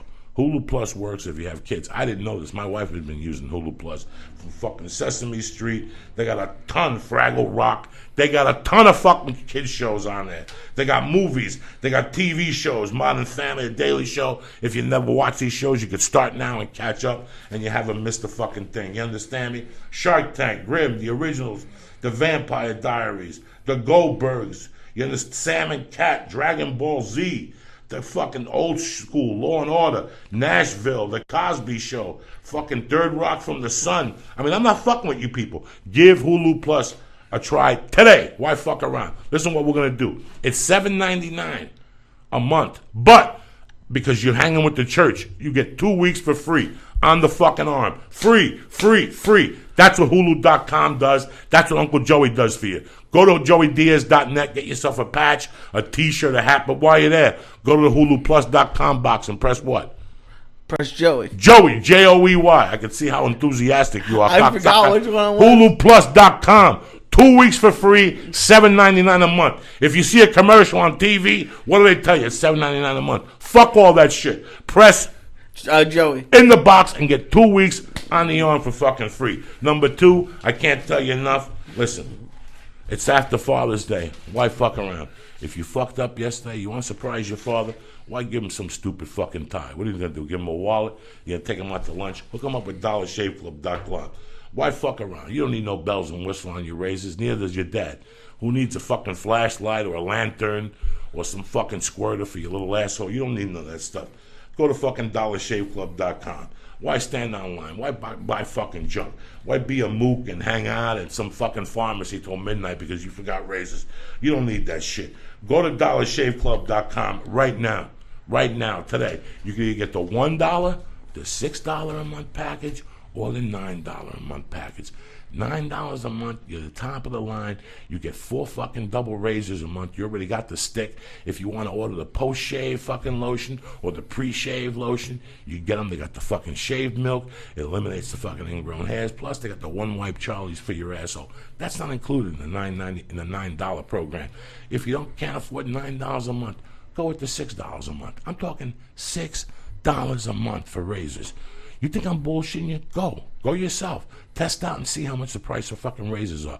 Go down there like an asshole. Waste your time standing online. Or you can just go to joeydiaz.net, go to the fucking Dollar Shave Club blocks and press Church, CHURCH. Get razors sent directly to your house. Save time. That's what I'm talking about here. Look at how I yell at Lee because of his plane flying. He fucking wastes 3 fucking hours you don't need to fucking waste. We're talking about time. You don't have enough of it left. Time fucking flies. 1 minute I was hanging out at Central Park trying to fucking mug some half a fag, and here I am 30 years later with fucking the Flying Jew doing a podcast. It went like this. You don't have a lot of it. Why fuck around? Time is of the essence. You don't want to stand at fucking some pharmacy. Go to DollarShaveClub.com and order your razors today. $1, $6, and $9. What's the code? Church. And that's what you get. That's what you get, cocksucker. Also, to one of my favorite fucking people in the world. Not only do they have an exceptional product, but the customer service is fucking numero uno. My people at EscapePodTank.com. I hear nothing but good things. A leader in flotation tanks. They got just the tank model going out. They got 150 off the just the tank model. But if you mention us, you get 250 Dietary off the price of a fucking tank. You could save that however the hell you want. Already, they're going to save you thousands on any tank, whether it's industrial, residential, commercial, whatever the fuck you want to do with it. Whether you're a plumber, you want to install it, whether you want to install it in your house. I don't give a fuck, Lee. You think of a flotation tank, cocksucker? Yeah. Anyway, call Jeremy on the 800 fucking line or go to escapepodtank.com and take a look at what they got. Jeremy's always there to help you with all your fucking needs. He'll save you money along the way. They'll ship it out to you. You could install it with some plumber. They'll make the fucking plans. Go to escapepodtank.com today. Get your fucking flotation tank today. Get it started today. You could be fucking floating by December. That's how they do it. You know what I'm saying? Lee, what's the story? How high are you? I can't have I'm pretty this. high. When are you going to stop the fucking... You want another vapor hit? No, thank you. Why not? No, thank you. We don't want another fucking vapor hit to knock you out. Because I am fucked up. How come you didn't get no sun? You're the only Jew that don't get no sun in Florida. It's fucking hot down there. We couldn't go anywhere. How hot was it? Fucking like 90 degrees, but it was like the wet kind. Like it's humid. fucking, Did you bring a bikini with you? No. You didn't bring shorts? I brought shorts. I didn't bring a bikini. You bring flip-flops? No. So your feet were sweating the whole time? That fucking No, my Jew feet are in foot? socks. I don't want... Who wants fucking people... Well, you hate sandals. Especially down there, your feet are But getting you're in sweaty. 90 degree. At least Yeah, have but some your feet are fucking going to get flip-flops. sweaty. So At least what? you got nice socks on, good shoes. Nah, your feet not going to get sweaty. They breathe. The heat is up on top. Your feet are cold. No, it's not, dude. No, not down there. Did you see any lizards? Yeah, those are fucking weird. What'd you learn today, Lee? I learned... in my dad's complex... The dogs are so old that the women walk them around in strollers. I saw these 80-year-old women pushing dogs around in strollers because the dogs couldn't walk anymore. It's amazing what the average age is down there. Oh my god! It's amazing. Once you go to Florida, you're just fucking surrounded with it. I was like, what is happening? They're like, oh, the dog is so old now they can't walk. Even the doctor's fucking old, right? Everybody's fucking old, it seems like. It's I couldn't imagine. We went to lunch. I was like, I can't imagine being a server here. Everyone was like, can you turn down the AC? Oh, they fucking drive you. Can I bring a little salt? This has too much butter in it. Oh, no. My cholesterol. What is the caloric intake on it? What is the fucking... Listen, lady, what the fuck? Get it together, cocksucker. I'm not here answering questions. Something really weird happened Saturday also that it doesn't fuck with me. But it just makes me think about life and the things that I did. So when I'm talking to Regina's son, he says to me that after I that a couple of her friends contacted him, and that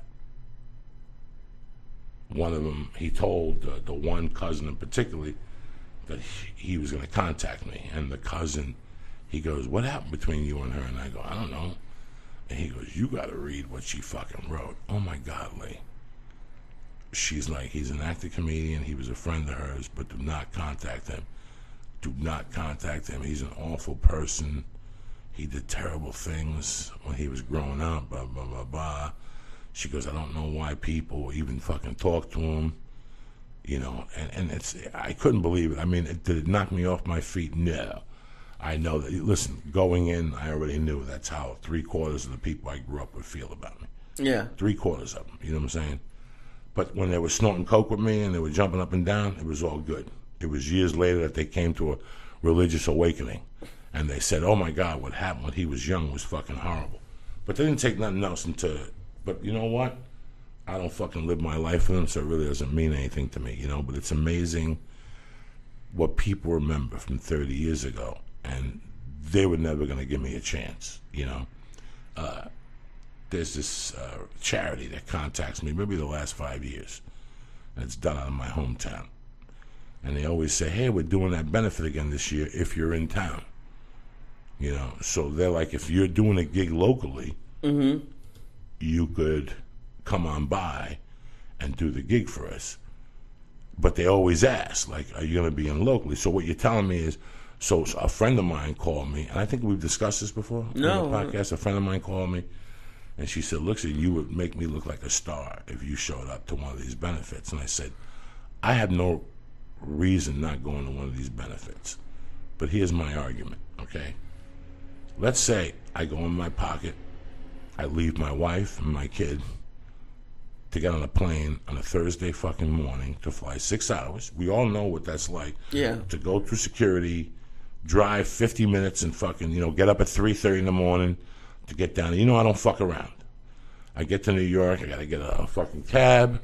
That's 40 or 50 out of my pocket. Go to a hotel, which is a day out of my pocket. I got to get dinner. That all comes out of my pocket to do their benefit. Okay. And then I'm going to get back in the cab and then fly back. So it's 12 hours just in the air. The 2 hours reporting for each thing is 14, is 12 plus 4 is 16, plus the fucking hour to get home and prepare. So that's another 2 hours on each, on the way down and back. So I'm putting like 20 hours of effort in, not to mention $600, $700 for a plane ticket to New York, hotel, accommodations, meals, and transportation. It's going to cost me $1,200 plus the whatever. Now, I'm not putting a cost. It's a great benefit to perform that. Mm-hmm. But these are the people that, I didn't grow up with these guys. They're a little younger than I am. And they just heard these stories. So what you're telling me is if I'm locally, I'm good enough to drop in and do the fucking benefit, but you won't lift a rock to fucking pay me. So I thought about this for a long time because for like 3 years, they've contacted me and they've asked. And I don't mind, but here's my argument. They're going to feel the same way about me after I leave, whether I charge them or I do it for free. Do you understand me? Yeah. Do you understand where I'm coming from? Yeah. That's not going to change. Half the people that are going to go there are just to watch me and seethe and figure out what I did. Do you follow me? Like, figure out, like, I did a benefit in Hoboken 7 years ago.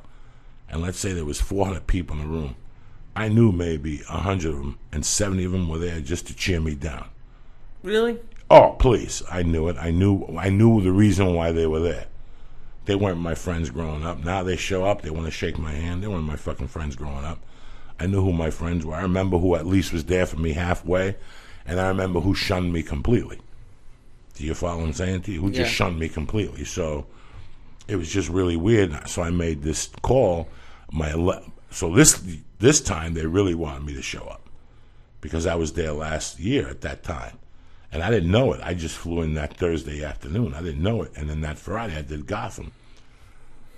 But this year I tried for the date. And then I started thinking, I go, listen, you know what, man? The least they could do is pay for the fucking, I won't charge them for the show, but they got to cover everything else. Mm-hmm. You know, and that's what I told my friend Frank. I said, Frank, I don't mind doing it, but they got to cover everything else. Because you know what? At the end of the day, they're not going to feel no different about me. They don't like me. They don't fucking like me. They're all going to make their whispers around me. Either he robbed the jewelry, he robbed somebody we knew, he robbed the jewelry store, he robbed the drug dealer we knew. So, but it really doesn't matter what you do in this life. Like what I do today is never outdid what I did in North Bergen because I could never relive those things. I did some bad things. You know, it's not like I raped and lit hot fires and killed kids or nothing like that. I robbed a lot of motherfuckers. And I'm here to tell you I made a lot of fucking mistakes. You know what I'm saying? And some people deserved it and others didn't. Some were my friends, but I was just a desperado for drugs. And sometimes you got to do what you got to do. And I've apologized to a lot of people. If you know anything about me, man, I've called a lot of people. I pulled a lot of people aside and said, listen, I never forgot what happened. If you want me to give you a monetary damage, I will. If not, let's just shake hands and move on. They'll tell me I forgot all about it, bro. Don't even worry about it. I knew where your head was at. I had a girl I apologized to because I robbed a drug dealer boyfriend of hers. And she came to one of my shows years ago, and I pulled her aside, and I go, hey, and she goes, listen, I broke up with him years later. At the time, it was really bad. But years later, I would have done it. He was an asshole. You know? It doesn't mean whatever he was. I was still wrong for fucking robbing the guy. Right. So I don't expect a lot of people to forgiveness, and I'm not asking for fucking forgiveness. I really don't give a fuck. I know the people that deserved me going up to them and putting my hand out, and I do it once a week. Once a week, I find somebody on Facebook or something, and I hit them up for a number. And you know what's crazy? That I've apologized on Facebook to maybe 20 people, and other 20 people, maybe 5 have contacted me back. Really? And I've gone to see if they checked the message and if they've posted after that, and they have. And they read the thing and probably just moved on with their fucking lives. So it's really weird how some people just, they're stuck in their lives, but they're stuck in the same way I was stuck before I got locked up. It was the same way I was stuck before a little while after I got out of prison. I never learned how to claim responsibility for my actions. Do you know what I'm saying? You're going to stay stuck in your fucking life until you claim responsibilities for your actions. And what do you mean? What do you mean by that? If I sat here and told you that I never did nothing wrong, that the reason I did things were because my mother died and I didn't get Social Security and I got no will, that's different than from me looking you in the eye and going, no, I robbed people from my cocaine addiction and just because I didn't give a fuck. There's a big difference, Lee. Yeah. You know, when I kidnapped Kent Vela, I remember going to see the DA, and he's the first guy that told me that. He goes, you sat here for an hour and told me all the reasons why you kidnapped somebody. And that whole time, you didn't apologize. You weren't remorseful. I didn't know what he was saying. And then I went to see my probation officer. You have to, before you go to sentencing, they interview you and they give the report to the judge. Okay. And she was from the same neighborhood I was in, New York City. This lady went to the same grammar school. She went to a Catholic high school. I forgot what her name was now. It was 30 fucking years ago. But at the end of that report, she said the same thing about me. He was fucking, he'll never get in trouble again. But we talked for 3 hours. And he told me all the reasons why he kidnapped this guy, but none of the reasons why, he was wrong. Nobody ever tells you that they're wrong. Yeah. Everybody always tells you the reasons why they were wrong. Nobody can just look you in the eye and go, hey, man. But it's not, at that point, changing my life wasn't when I apologized to people. Changing my life was when I apologized to myself. Do you follow me? For chucking and jiving. Because in your life, you could just chuck and jive so fucking much. I was a chucker and a jiver, bro. I don't know what that means. I'm like, what are you talking? I mean, it meant that I bobbed and weaved. So no, but you're saying like you're sorry for not giving it your all, or like. What I'm saying is that I never moved forward in my life until I came to grips with that I had done these things, and that I was wrong. You have to admit that you were wrong, not that everything else was wrong. That's why you did it. I did it because you told me I would. What the fuck are you talking about? I had a girl tell me one time she cheated on me because I didn't tell her I loved her. No, you're a dick sucker by trade. It's in your fucking DNA. You love sucking dick. And the week after that, she sucked somebody else's dick. But they always cover it up with something instead of just saying, you know what, I did it because I did it. And when I robbed these people in the early 80s, because I left North Bergen in 85. I didn't cause havoc in North Bergen ever again. Ever again. Nothing. I never did nothing bad in North Bergen after 85 because I didn't live there. So all these things I talk about were 85. What year is it? 2014. We're almost going on 30 years. Whoa. You follow me? So I didn't come to terms with all this shit till 90. 91 was when I got on that stage and I started claiming responsibility for myself was when I moved forward dramatically in my life. It was like I went from fucking the fourth grade to freshman year. Like I had advanced that much. That's how much you will advance in your fucking life if you claim responsibility. That's how much you'll just lose all this fucking baggage you have on you. It is just fucking amazing. But to see people that are in their 40s and still fucking not saying, no, I didn't do it. Me, I'm telling you, for Angie Janou to write this shit on to whatever, yes, it throws me off for a second. And then I say to myself, what the fuck is she talking about? This is 30 years ago, and she's still burying me. And no, it didn't. I never redeemed myself as a human being because I got in a movie with De Niro. That's not why I redeemed myself. I redeemed myself because I claim responsibility. And I know this. But if she ever gave me the chance, I don't want the chance from her because I never liked those people anyway. Yeah. That was my other thing. That some of these people didn't like me, but I didn't really give a fuck because I didn't like them. So they did me a fucking favor. I knew they were fucking fake people. You know what I'm saying? And it made sense because a bunch of her friends had contacted me. I went to the Stress Factory and told me how they were coming to the show, and they said hello, because they saw me in some stupid movie. But by the time it came to the Stress Factory, a lot of those friends didn't show up. But that girl's brother came to the Stress Factory. Really? Yeah. So do you think they're just, like, them not owning up? Are they saying like they're jealous, or like why do you think they're doing it? Because if they're saying you're a bad person, what are they hiding? They're not jealous, man. They just it has not to do with jealousy. It has to do with I don't know. It has to do with them not letting it go, or them. I really can't answer that, Lee. I don't know what people's motives are to not let things go or see people from a different light or something like that. Maybe you don't want to see people from a different light. I do the same thing. But listen, man, if you did something 30 years ago in North Bergen, I still talk to you. If you reach out to me, I'll reach out to you. I don't care how bad it was. You know me. I don't give a fuck. That was 30 fucking years ago, my friend. George Filata was a fucking nut. That's why you think Joey Flower lives in St. Louis because he wants to live in St. Louis. He pissed off a lot of people too.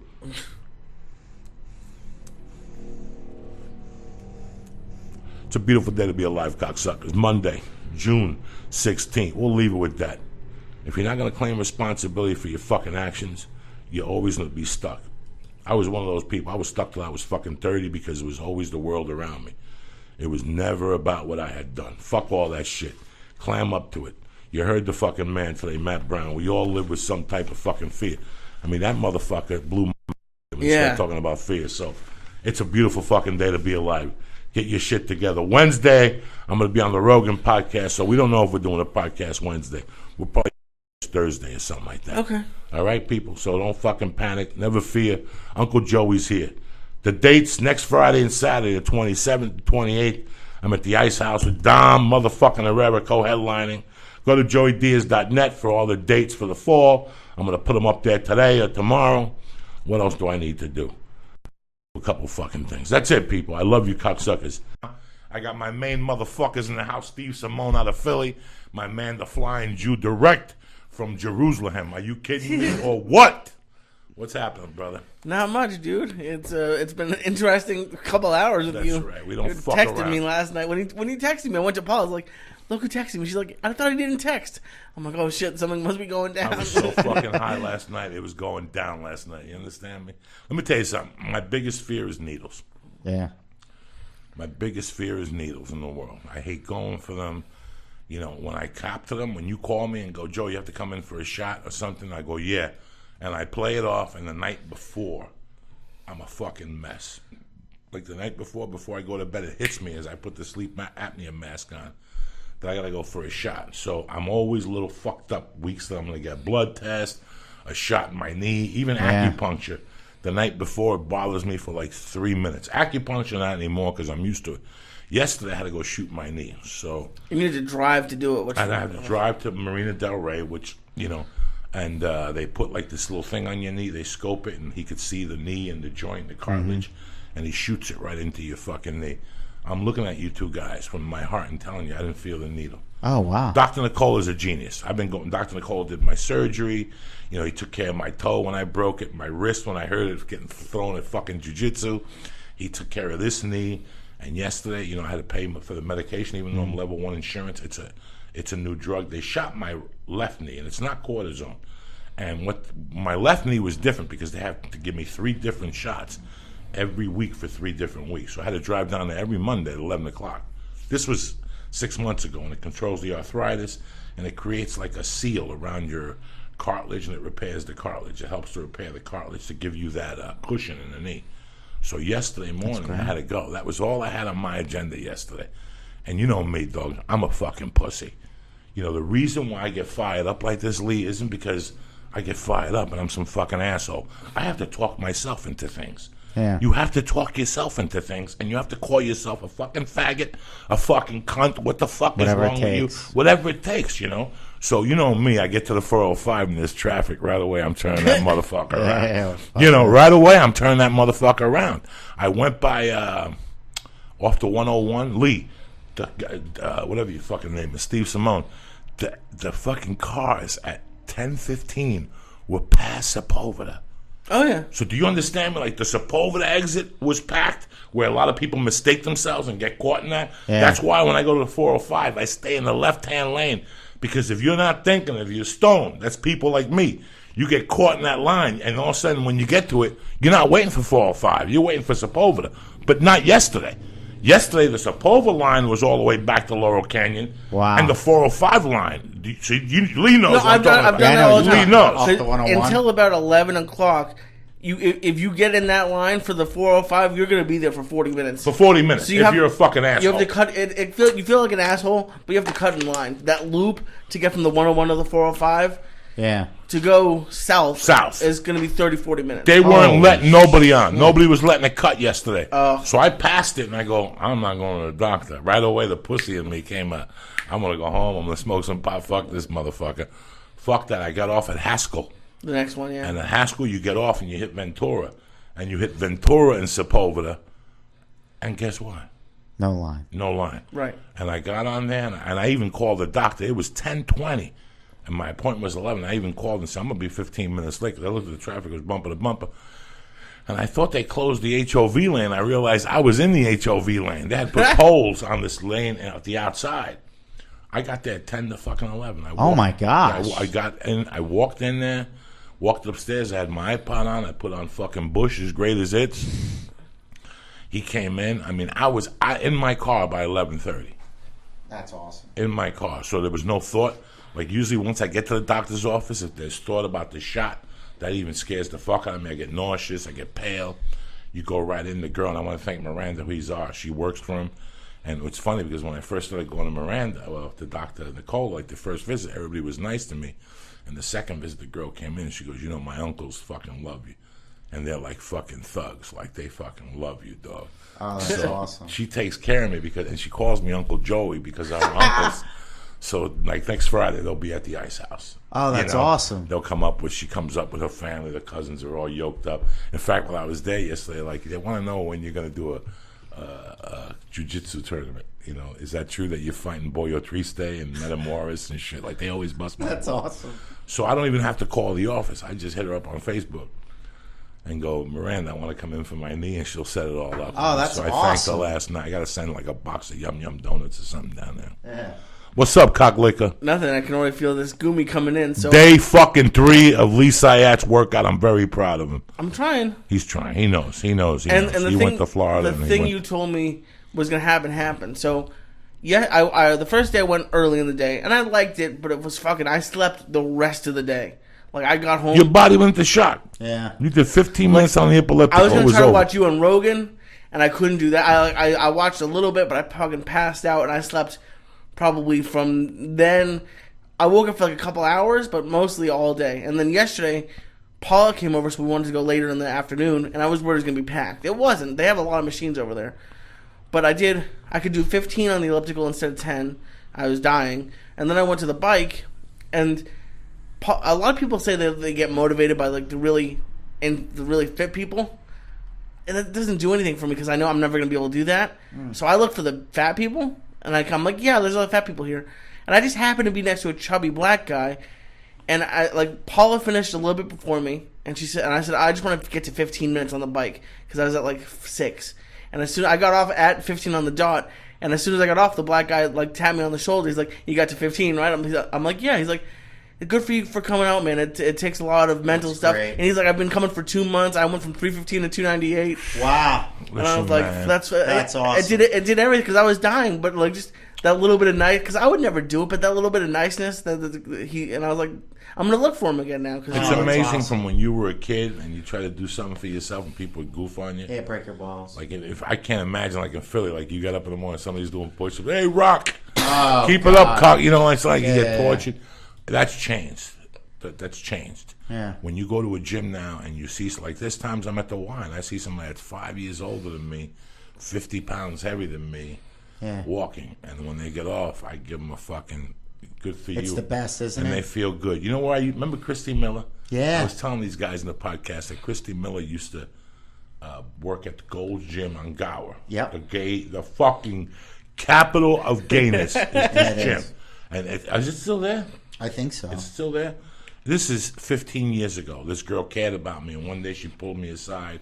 She didn't want to embarrass me. She goes, Joey, I think the world of you. Before I quit Gold's, I signed you up for the executive platinum deal. Wow. All you got to do is show up.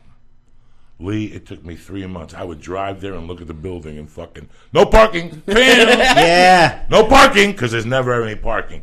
And one day I said, this girl went out of her way to get me a membership. And I went in there, and What a heart of gold. and I didn't even do the machines or the elliptical. That I was so fucking far behind. I went right for the bench press and the fucking curls and squats, and I'm killing myself.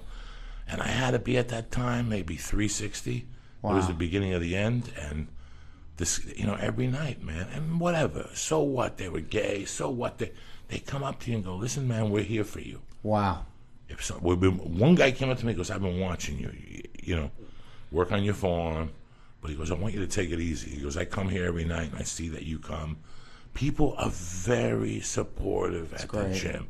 It's not fucking the country is suffering from an epidemic that we didn't know it was going to come to this. Well, it is kind of fucked up that we have to pay to go somewhere to work out. Like if we told someone who were farmers, hey, we have to pay money to go get exercise. Like, what are you talking about? Just go out in the field and do work. I thought about that as I was paying the thing. I'm like, it's kind of fucked up that we have to pay to go. But we're somewhere. programmed for that. You're programmed to exercise. Your body needs it. But as technology started to make life easier, that's why you need to get. Listen, at all these parks now, especially in Hollywood, North Hollywood, in the Valley, whether you go to this park, there's a park off Moore Park. Okay. It's a kids' park. They have a basketball court there. If you look deep in the baseball courts on the other side, there's a walkway. There's a thing that you can walk, because I take Mercy up there. Oh, that's great. Mercy doesn't like playing at that park. She likes running around and playing at that field. But in the corner, there's a workout area. They have a pull-up bar and a squat machine, and it's all body weight. Yep. If you go to North Hollywood Park, theirs is phenomenal. Phenomenal. They have the treadmill without the machine that you're doing it. And your legs better be moving, because there's no controller. Yeah. So you get on that motherfucker and your legs start fucking shaking. You don't know what to do. North Hollywood Park is the greatest secret if you want to lose weight. Like now I'm lazy, but when I first moved here, my wife doesn't get up till 8 or 7, or my wife leaves early in the morning. I would drop her off and park at North Hollywood Park and get super stoned in the fucking car. Super jacked up. And I'd walk 4 times around there. You walk around North Hollywood Park 4 times. See what happens to you. Oh, yeah. See what happens to you. Oh, and that's perfect, but I don't know about for you. For me, I needed to pay to go to the gym, because I'm never going to go to Right, Hollywood. you won't go. You're Jewish. Yeah. You pay, now you got to get what's coming to you. You know, and then when they start hitting you for the 60s and the 70s, you know, I told them not to go to like LA Fitness. There's a lot of gyms around here that just rip you off. They make you sign a contract. Dog, it's 2014. We ain't signing no fucking contracts. Right. And I know that it raises your commitment level to some degree, but at the other degree, the gyms don't give a fuck about your commitment. Right. They give a fuck about your money. Mm-hmm. You know, if somebody really cares about you, they care about your health. You follow me? At the Y, you go in there and fill out paperwork that you don't have a job, and they'll give you a scholarship if you could show that you're a fucking worthless sack of shit. Mm. You know, if you're just a worthless sack of shit and don't want to get a job, it looks like you're walking around the fucking North Hollywood. Yeah. But if not, it looks like you're... And I'm telling you, man, people are supportive in these gyms. They're not there to fucking put you down. It's true. They're not there giggling at you like they were in high school. And when you see somebody fat and you make eye contact with them, that means the world to them. Yeah.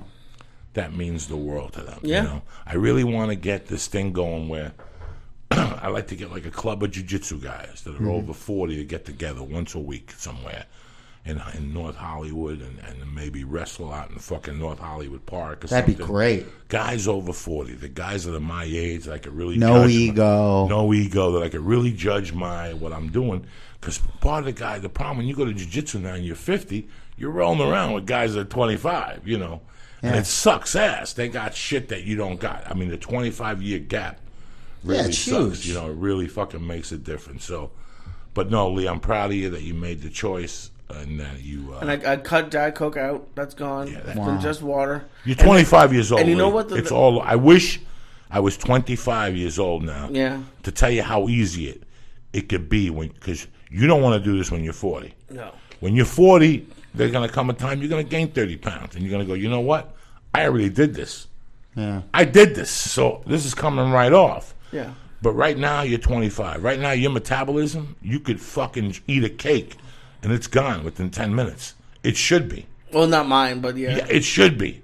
Because you haven't kicked that motherfucking engine in. You got an engine. Yeah. In the 80s, there was Pennzoil.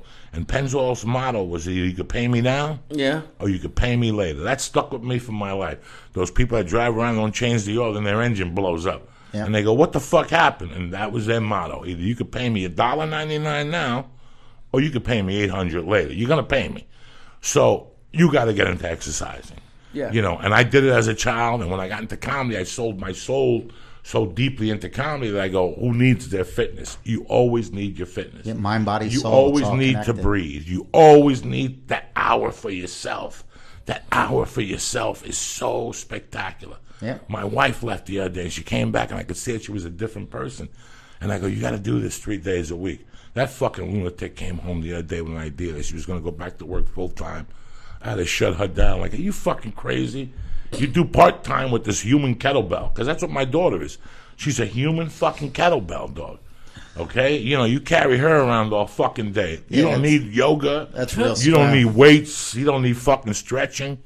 So the other night I said, there's a 6:30 yoga class Tuesday night. I go down there for an hour. You talk to some people. Listen, man, when I talk to you, when was the last time me and you got emotional? We don't. We talk about podcasting or stupid fucking jokes or Steve Simone and his podcast or Rick Ramos or a movie or hummus. You know, it's really nice to talk to people that just want to talk sometimes. You think I go to jiu-jitsu because I'm going to be a world champion jiu-jitsu guy at 58? No. Because I sit with people and I talk to them about shit. It's something that I don't have to go look at Steve, because no matter what Steve and Simone and I talk about, within 6 minutes, we're going to be talking about comedy. Yeah, it's true. And you and me, within 4 minutes, we're going to be talking about, so what do you think of this guy? What do you think of this fucking jerk-off? Did you see this fucking idiot's videos? You know, you're always talking about the entertainment. Yeah. Sometimes when you go to a gym, it's Normal to just people. be normal people. Yeah, it's so true. When I first started this fitness thing, I said, for me, when I first got off coke, I said, I want to get back to where I was when I didn't do coke. And I used to go to martial arts. So I went to martial arts school. So I went and visited them, and at every school, people would go, hey, man, you got a spot tonight at the Improv? Right away, I don't care how good the school was. I didn't go back. Yeah. Because I didn't want people talking to me about comedy. So I went to the school in Vermont with just black people and conga drums doing kung fu. There's black. You ever do kung fu with black people? No. They're the most dedicated fucking kung fu students you'll see in your life. They'll get the chopsticks out. They'll take the chicken off the bone and eat it with a chopstick. They're fucking savages, black people. And that's what I went. I went down there. There was like 8 black dudes, you know, Sifu Earl, whatever, white. And I didn't talk about acting for 8 months in there. Somebody said, man, I was watching the Spider-Man 2 with my kid, and I saw, is that you? And then you got to say, yeah, and they'll ask you what you're in. I didn't want to talk about that. Yeah. I just want to be a Just normal be normal. fucking guy, man, you know? You get sick and fucking tired of talking to the same fucking people. No Right. offense to Yeah, you it's guys, true. but it's the fucking truth. It's like you talk to the pizza guy. It happens to everybody. I love Like when I used to work in an office and you hang out with them after work, you go to a bar, you think you're going to go to a bar and have like a nice drink. It's always talking about about work. the boss sucks. Can you believe they made us do this? And it used to kill me. I stopped going out with people from work. 'Cause, like, I don't want to have the same conversations I have at lunch. What's up with you, my man? You went back to Philly. You came back with no tin of fucking cookies. You're looking out for us. Life is beautiful. How was Philadelphia? It was wonderful.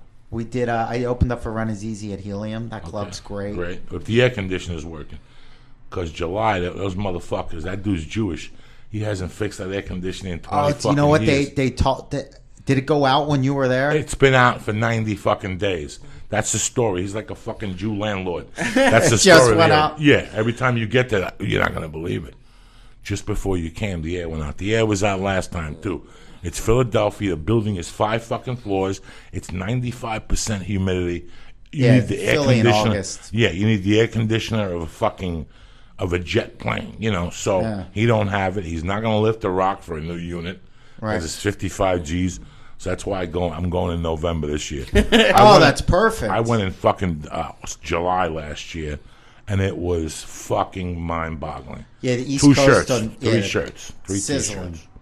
You got to go on stage the second show with a shirt half wet. So I just brought another shirt, you know. Smart. But it's a great city. Loved it. It was so much fun. Run Is Easy sold everything out Wednesday through Saturday. Like I don't want to like promote shows, you know what I'm saying? But people they know you're in town, and it was great to see old faces. Some people that like I just worked with them, like people that I didn't even know, like I hadn't seen in 20 years. Remember me? And I'm like, yeah, I remember you. How you do? It was great. I love that. I love seeing people I haven't seen. It really is weird when you see people you did a job with, and now they see you in a different light, and they come up to you after the show like, what the fuck? Yeah. What the fuck? You know, that is a good time. Yeah, it's a good feeling. And you saw your mom? No, my parents were down in Florida. Oh, that's right. They abandoned But shit. I saw my nieces and nephews. You saw your brother, the dentist? Saw my brother. Yeah, saw my big brother. Saw my little brother. Saw all my aunts and uncles. Took a train to Jersey to go see my Aunt Kathy. Where at? She's over there in South Jersey. It's wonderful. Did you go to church? Went to church. How different is the church in Philly and the church here?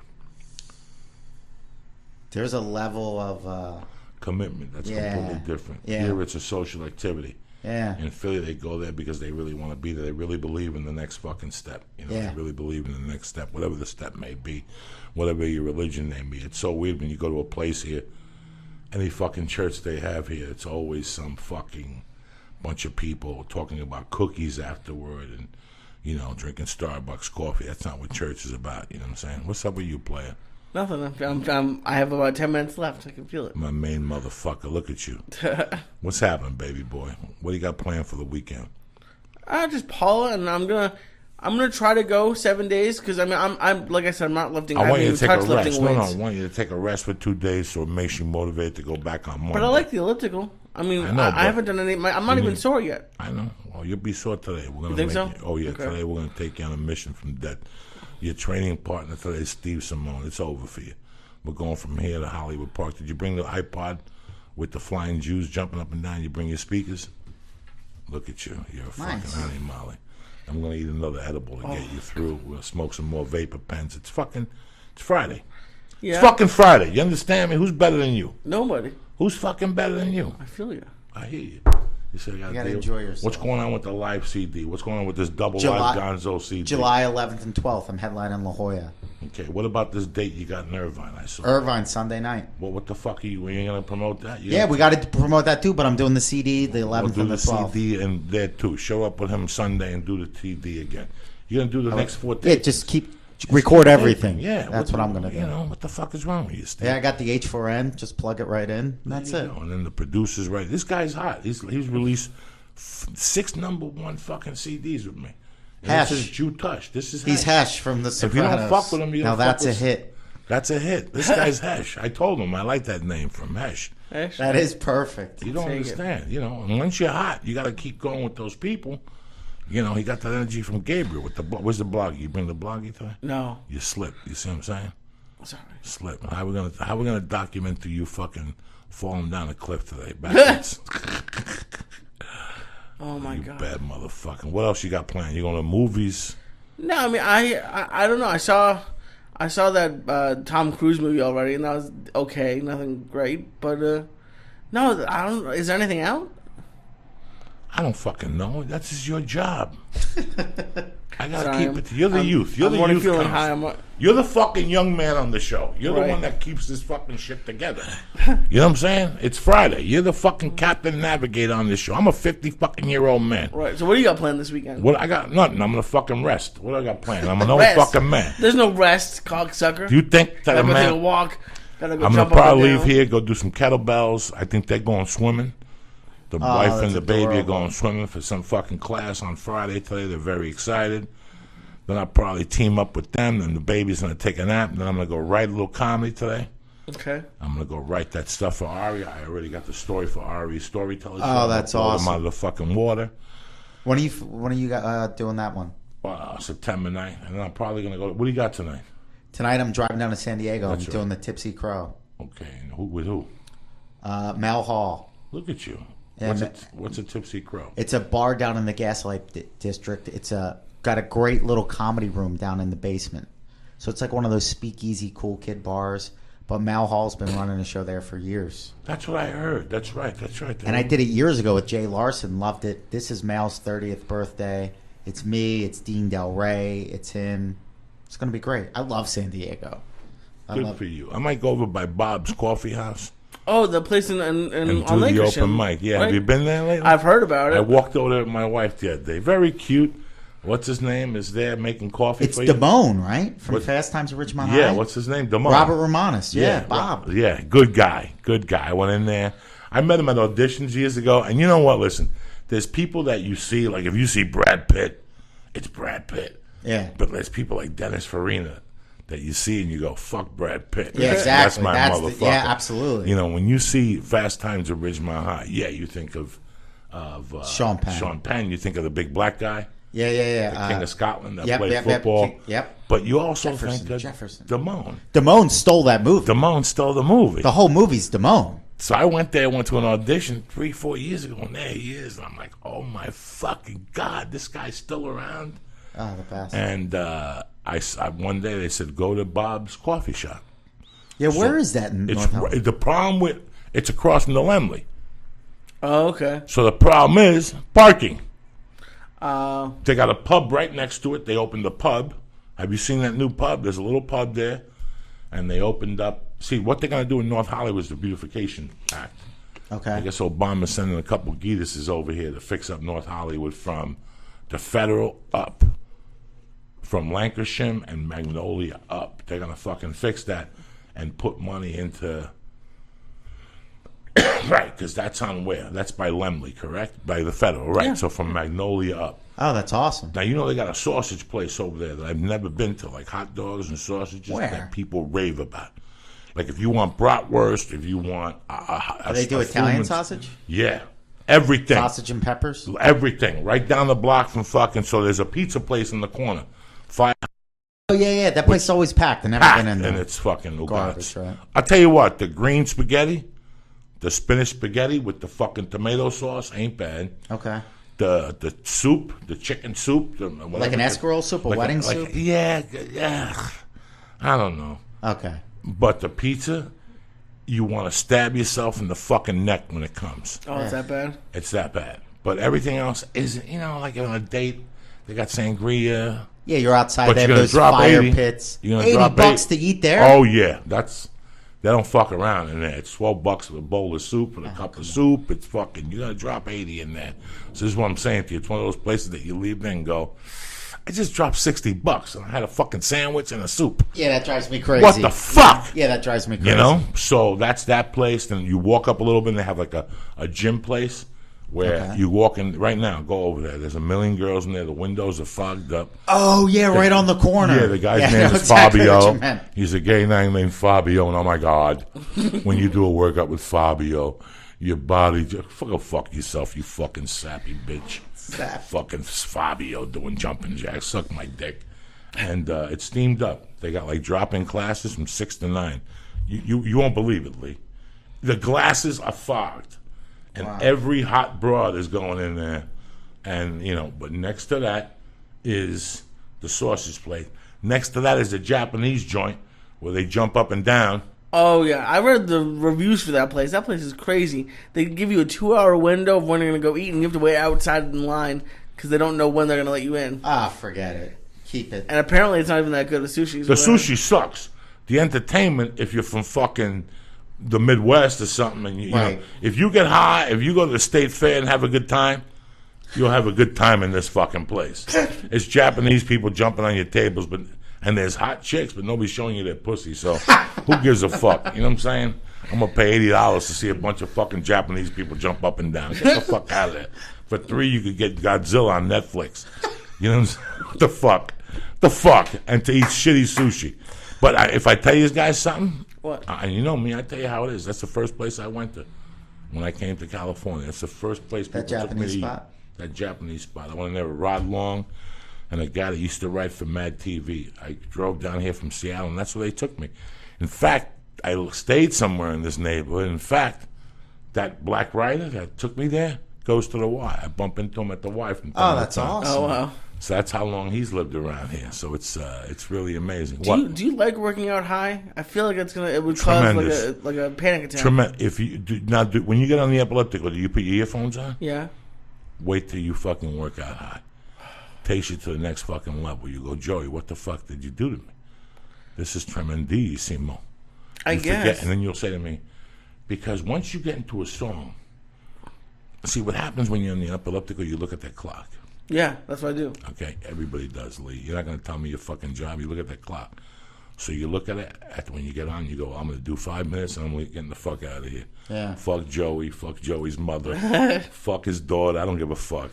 But then when you get to 5, you start having a good time. It starts loosening up a It's the little bit. music that'll take you to the next level. It's not- 100%. It's the music. And then a good song comes on, and all of a sudden you go, I'm going to do 10 minutes. And then you say, I'm going to do 12 minutes. I already did 12. Let me do 15. And at 15, you're like, I'm going to get off. And then you go, fuck it. I'm going to do 1 more minute. Yep. Because I'm going to do the end of this song. And there you did 16 minutes because the music carried you. Close your eyes. Don't even look at that fucking timer. I hate that fucking thing. I see people, the smart, they cover it up. They cover it up. Don't They even throw the towel over it. They Is that throw why it they're up. doing that? Yep. And then I sometimes I go to the gym just to listen to music. Me too. Because like my iPod is pretty much the only place I really listen to music. That in the car. I don't have a home stereo or anything. But I go, all right, I'm going to listen to Pandora on the way down there. Pandora, Sinatra, Loosen Up. Because I walk a mile. It's all to about the the gym. music. Really? Okay. It's all about the music. The music. I've been listening to podcasts so far. And the podcast too. Yeah, that's if you're already in the zone, and a podcast is great. Yeah, but I think you should put on what gets you hot. Okay. When you go to that concert to see those flying Jews and you jump up and down, it really does. And there's times that it's something you haven't heard in a while. Like the other day, I put on Aerosmith. The White Draw the Line. I haven't heard that in 10 fucking years. I always listen to King and Queens, but I don't listen to the whole album. Wow. By the third song, I had the tears in my eyes. It's the greatest. Rubbing down my face. And now I got to work it out. And I'm at 22 minutes. And all I was, you know what I'm saying? Like, you're like. I thought the number would motivate you. Like, it motivates me. Like, okay, I only have that much left. I thought that would be good. No, because what you're going to do is you're going to surpass what you think you can do. Right. Okay. I don't want you to work for that. I want you to surpass a minute. And you know what? There's going to be 2 days that you're going to do 17 minutes. And you're going to go, I'm good with that. Yeah. But then take fucking the win. third day, you're going to take the day off. And you come back, and now you're going to pick it up to 20. And at 20, you're going to go, I had another minute in me. Yeah. That's okay. Save it for Tuesday. Yeah. I'd rather you save it for Tuesday. In the back of your mind, you're thinking about it. Let me tell you why I like jiu-jitsu. Because I love going to kickboxing with Dave at Muay Thai America. I still drop in there from time to time and talk to him, and I'll do a private with him. Mm-hmm. The problem was I was doing it all my life. If we're going to improve as human beings, you have to keep learning. And you have to keep figuring your mind out. Your mind has to keep spinning, guys. I don't give a fuck if you're a plumber by trade. That's a trade you chose, and I'm happy you chose it. But at night, you got to read a book. Yeah. At night, you got to do a puzzle. You know, bro, if you're just going to sit there in front of the fucking TV, you know, and learn from Discovery. Hey, I've learned how to make meth from Discovery. I've learned about fucking the Ice and Ages. You learn about history on TV. But it gets to a point that your mind has to become analytical. When I go to jiu-jitsu, and I leave jiu-jitsu, after I come home and I have my protein shake, and I sit down, I take 2 hits of the vapor, and I eat a half an edible, whatever they taught me that night starts running in my mind. Running in your mind. Okay, so I got to push him and hip escape and then grab him, pull him in, hook my legs, cover his arms so he doesn't block the fucking base. Because if he does this, your flip ain't going to work. That's it. You got to sweep his arm and flip him over. That will go over and over in your mind. You learn something. That's fascinating. It's like a child. It's like my wife says, when you play with Mercy, when she goes to bed, she processes all that shit. That's so cute. And then one day she'll come out and go, sit. You got to stop saying shit. But she's saying, dit, dit, dit. And that's because you say shit. Okay? Because it goes into a memory bank, and now you do it. What do they call that when you do jiu-jitsu? Muscle memory. Yeah. That's why you keep doing it. You keep doing it 10 times. So then you're not even thinking, yeah? You're not even thinking about it. You know that when that body weight leans on you, as soon as that timing, bam! That's it. You got this guy. That's why I always want you to stay analytically. Okay, you don't have the $60 a month to join jiu-jitsu. Then fucking take a fucking chemistry class at the near, whatever. Yeah, it's all connected. But your mind is always learning, absorbing something. If not, if you don't use it, you're going to lose it, bro. Carmine Balzano, 2009. Isn't he say that to us? Yeah. Why don't you retire, Carmine? You have 10 buildings, you have $10 million in the bank, and he was hunched over, and he goes, because once you stop using it, you lose it. And we don't have time to bleed. We don't have fucking time to bleed. That's why every 90 days I switch workouts. I keep doing that That's workout. Great. But you got to keep switching because your body gets accustomed. That's so true. In a month, when you're doing an hour on the elliptical, yeah. Now you'll be doing an hour, and you're like, all I need to do is an hour. And all of a sudden, you'll look at me one day and go, dog, I stopped losing weight. Really? Yeah, because Switch you're doing an hour on the elliptical. So you're going to find an elliptical, you're going to lift weights, you're going to walk, and then you're going to find something in a year. Gotta. Karate, whether it's just basic karate, go over there with, what's his name? Who hangs out with Doug Benson? My buddy, nice kid. I don't know. He's into... The palm strike guy, right? He's into... Grant? Yeah, Graham. Graham has signed up for Japanese sword fighting. Oh, Now cool. you go, Graham, get it together. What are you going to do? Whip your sword out in Compton? I'll shoot you in the head 10 times. Right. It doesn't matter. He's making his mind think. Yeah. He's making his mind think. Those Japanese did that to do something else. That was the bridge to do something else. For us to have a successful podcast, I need for you to take your mind away from this shit. Take your mind away from Paula. Take your mind away from the Boston Red Sox. All that nonsense, because that's all it is at the end of the day, and get into yourself. And you'll see how much stronger you get as an individual.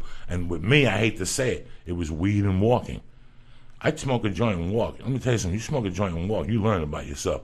Because 1 minute you smoke that joint, you put your iPod on, and you start over here on Lancashire and fucking Magnolia, and next thing you know, you're on Lancashire and Victory, and it's 90 degrees, and you got to walk back. You got to walk back, and now you're like, all right, I'm going to put the other side of the cassette on.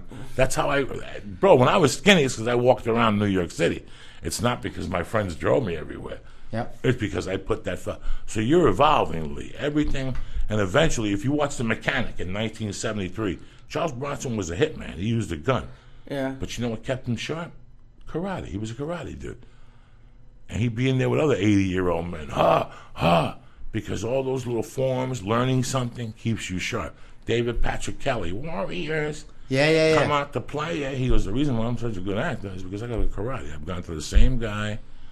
And, you know, people are going to tell you, well, Lee, martial arts don't work. Well, that's fine. They don't have to work. You're not going to be a fighter. Right. You're going the same reason you went to college. College didn't do shit for you. What did it cost you?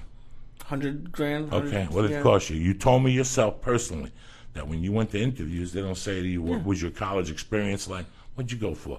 People say today you go to college for 4 years, you still end up with no job, correct? Yeah. Oh, yeah. So what the fuck are we talking about here? But I saw that you did something with your life. When I'm your potential employer, I'll go, oh, you went to Lloyd of London for 6 fucking years. Even though you're retarded and you got a D, you still went every day. Yeah. That's what they go for. Same thing with martial arts. You say to yourself, you know what, on Monday and Wednesday, Monday morning when you wake up and the podcast machine breaks and Paula tells you forgot fucking bagels and your mom calls you and says that she's lonely, you're a bad son because you haven't come to visit her, and your father calls you from Florida and says, what the fuck, Lee, you're a bad son, I'm over here dying. At the end of that, you could take your car, take your little fucking karate gi on, take your phone, put it in your car, go into karate, learn a move, and a half hour into it, all that anger and all that confusion, it's gone. And you'll say, fuck Joe Diaz in this podcast, fuck my mother, fuck Paula, fuck Terry, and fuck my father. I'm learning how to throw a kick. Yeah. I just learned how to throw a kick. Right. It's so fucking interesting. When I first met Steve Simone used to torture me by going to the gym. Him and Dice. Yeah. Yep. I remember when you joined the Hollywood gym too. The boxing gym there. Yeah, that's right. You were he used to let me in. He was the front desk clerk. Yeah. Oh, really? Go on, yeah. And I would go in at night because I was embarrassed for people to see me in the daytime. Lee, we all have the same Everybody. fears. It sucks because I'm like, I was talking to the bigger guy at the gym. I was like, I've lost weight 1,000 times. If I really thought about it and wrote down how much weight I've lost, it would kill me. But the problem is like keeping it off, and like I'm just realizing like there's no like quick, like you can't lose it. That's a lifestyle. In like a month, and it kills me because I want it to be easy. Like I want by like my birthday in a month to have lost 800 pounds, but it's like. Ugh.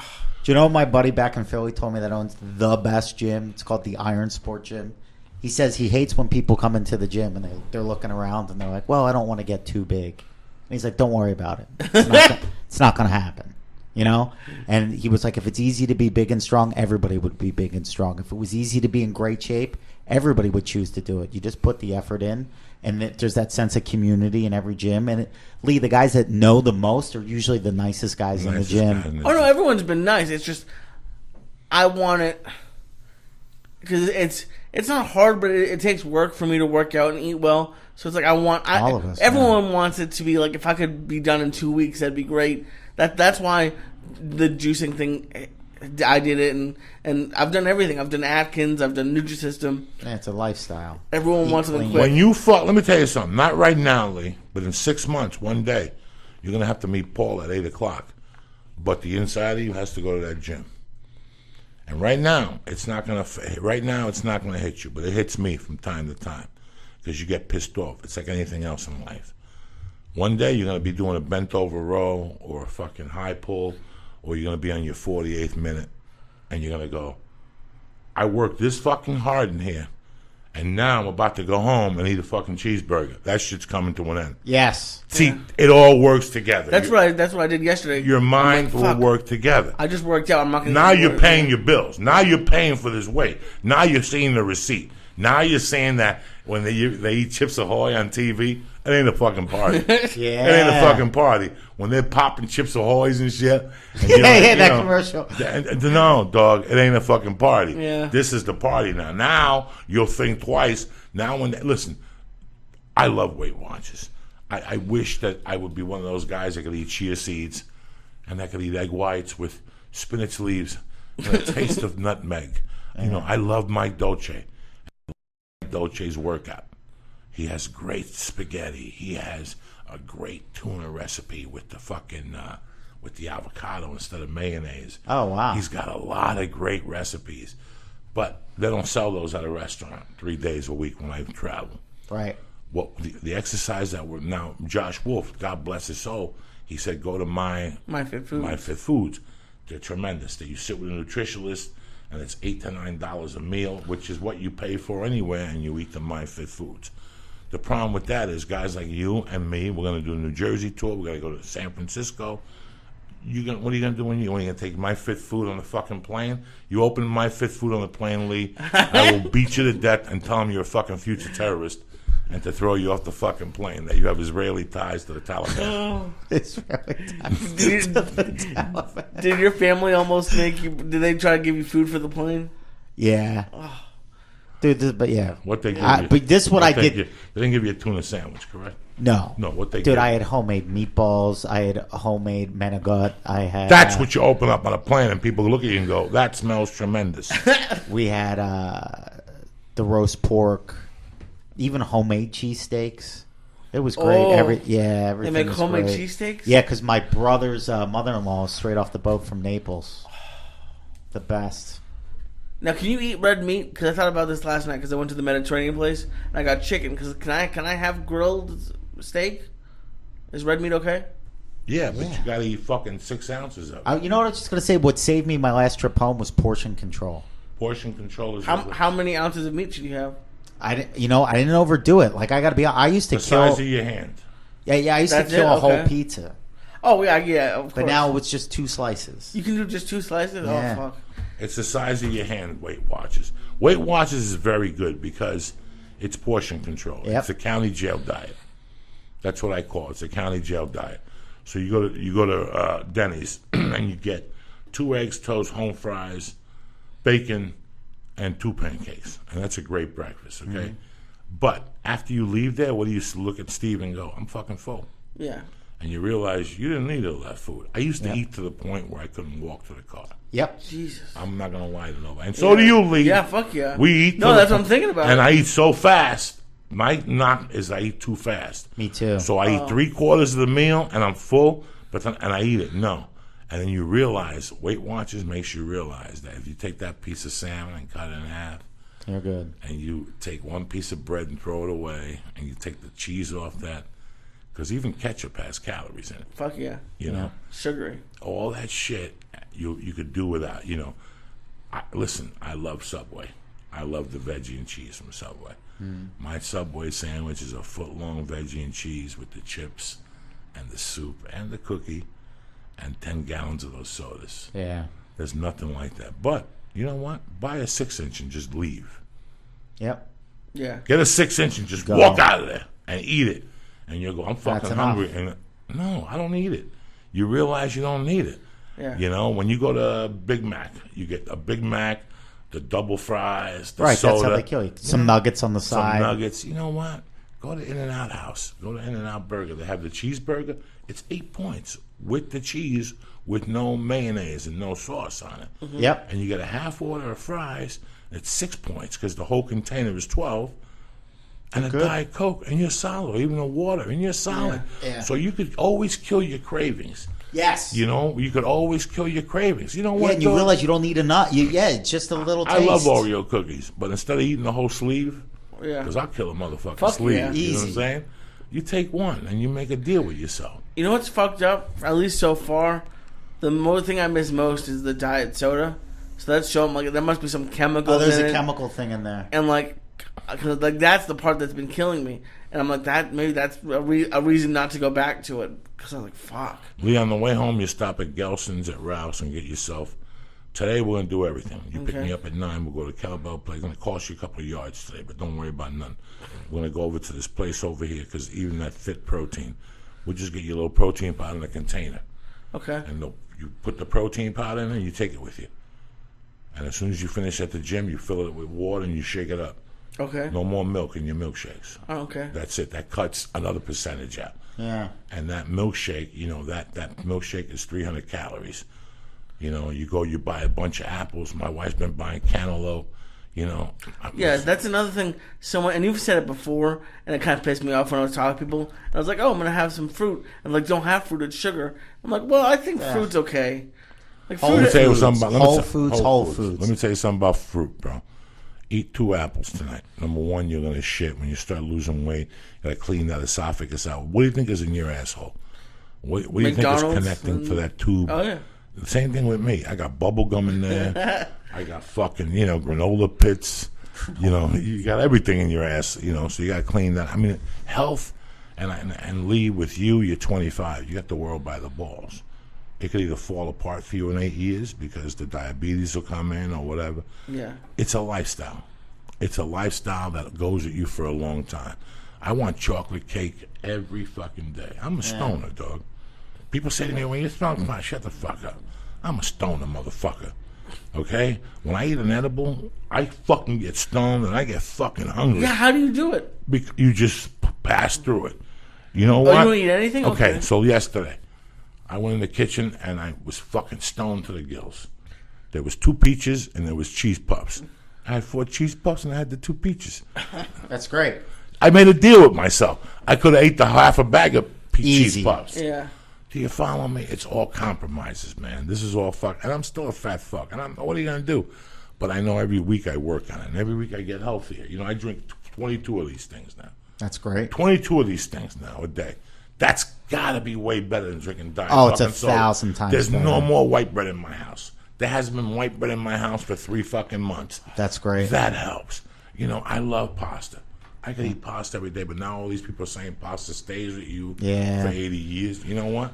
There's nothing wrong with 6 ounces of pasta. Right. When you go to Original Joe's, how much pasta they give you on the Not side that much, dish? a little mini plate. And you'll live on that, and you get full off that. But me and you, because we're East fucking Coast, bones, we can eat the big bowl of fucking pasta. I think pasta's good for you. Only 4 ounces. Yeah, that's like how they do it in Italy. And Italy, 4 fucking ounces. What's up, Lee? Where's that fucking vapor pen? Who said another Goomy Bear? Was that what you said, Lee? Give me another one, set me loose. Where's the music, Lee? Put a little fucking rod. Let me tell you something. Let me tell you what happened yesterday. Yesterday, I was driving, right? And I went to the edible store late night to get Lee his goodies for the day. And as I was pulling back, Elton John was on. A song by the name Harmony. Find Harmony for me. Harmony by Elton John. It's a beautiful day to be alive. Wash your pussy, scrub your feet, paint your toenails. If you're a female, you want your feet looking good. You want somebody to suck your asshole, your feet got to look fucking impeccable on a Friday. If you're a man, wash those nuts, put some powder in it. Grab your dick, sniff that motherfucker. Make yourself remember what being a man is. Salute the flag. Do everything today. It's fucking Friday. Where's Elton John? Blast that shit. Haven't seen your face for a while. Oh, are you still the same spoiled child? Listen to this piano. Hello.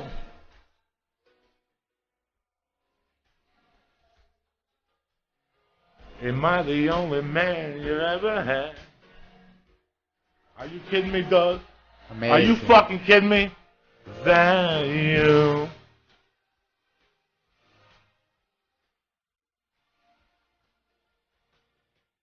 Harmony and me. Are you fucking kidding me? Let me tell you something about this fucking fruitcake. He came out with a fucking, when I was growing up, this guy came out with a new song every 6 weeks. And not some fucking song with black people rapping on it and being cool. This guy went to a pen and pencil When I was in the 6th, 7th, and 8th grade, Elton John did not stop. He was telling the Beatles to suck his dick. Michael Jackson had to suck his dick and suck his toes. I'm listening to this, and I'm just emotional. Like, I forgot. I'm pissed off at myself for even forgetting Elton John. If you watch, what's the movie that came out about the guy that follows the band and he writes about it? Oh, Almost Famous. When they're on the bus, what's the song? Blue Jean Baby. It never ended, dog. When you were a kid, LA Philadelphia lady. Freedom, Don't Let the Sun Go Down on Me. Dude, he killed it. You're right. He killed it every fucking 6 weeks. And you're sitting there, so as I pull up, I'm singing this in the car, I got tears in my eyes, and the 2 transvestites are in front of the house mowing the lawn. I swear to God, this went down last night. And I open the window, and they're like looking at me all weird, and I go, "That's right, motherfuckers. At one time, Elton John ruled the fucking world." And I closed the windows, and I got up, and I started singing fucking Elton John in the middle of the street. Harmony and me, a really good company.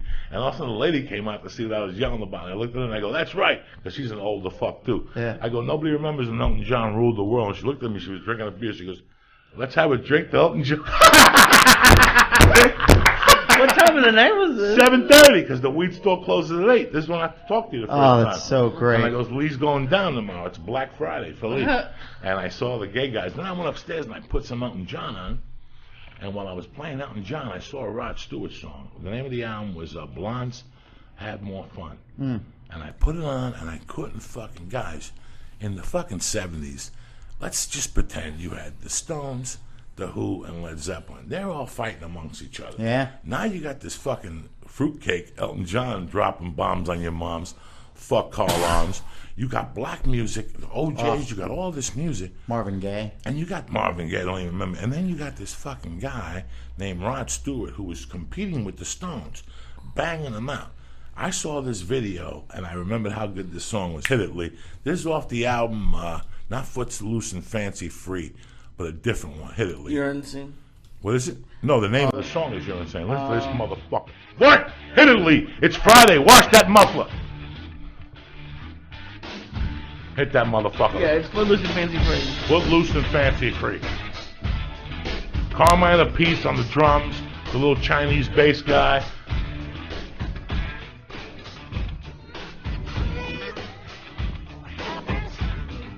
The church motherfuckers dropping it on you.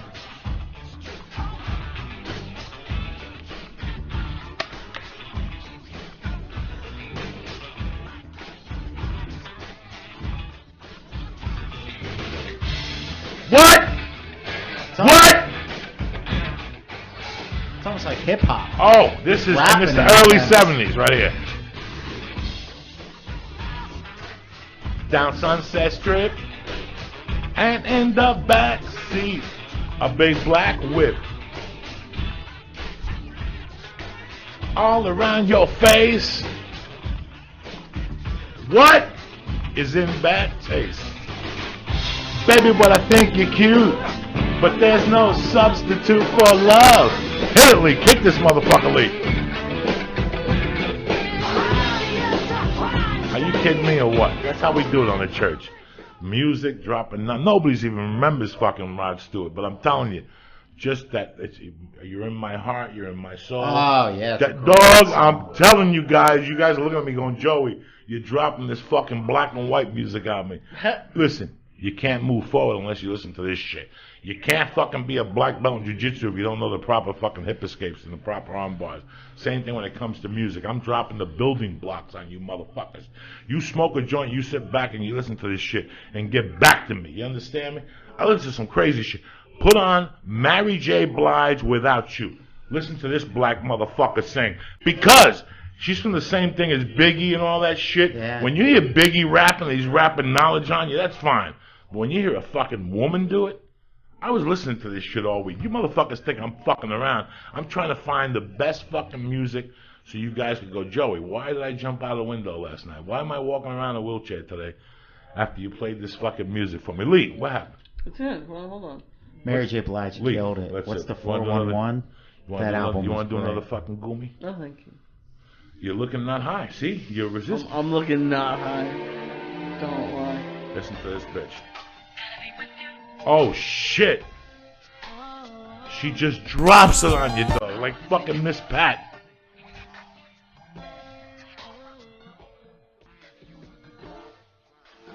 This is black chicks, man. They don't fuck around.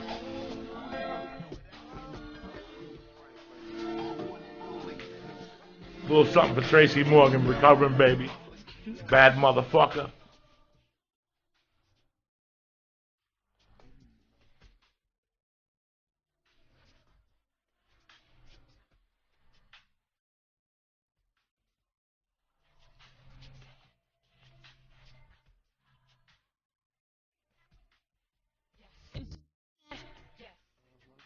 How come you're not singing this one, Joey? What, bitch? How come you're not singing this one? Listen to this bitch.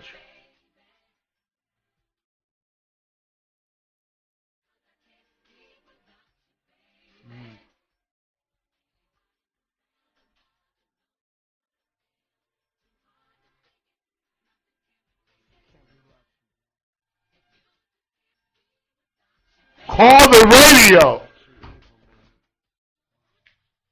Oh shit!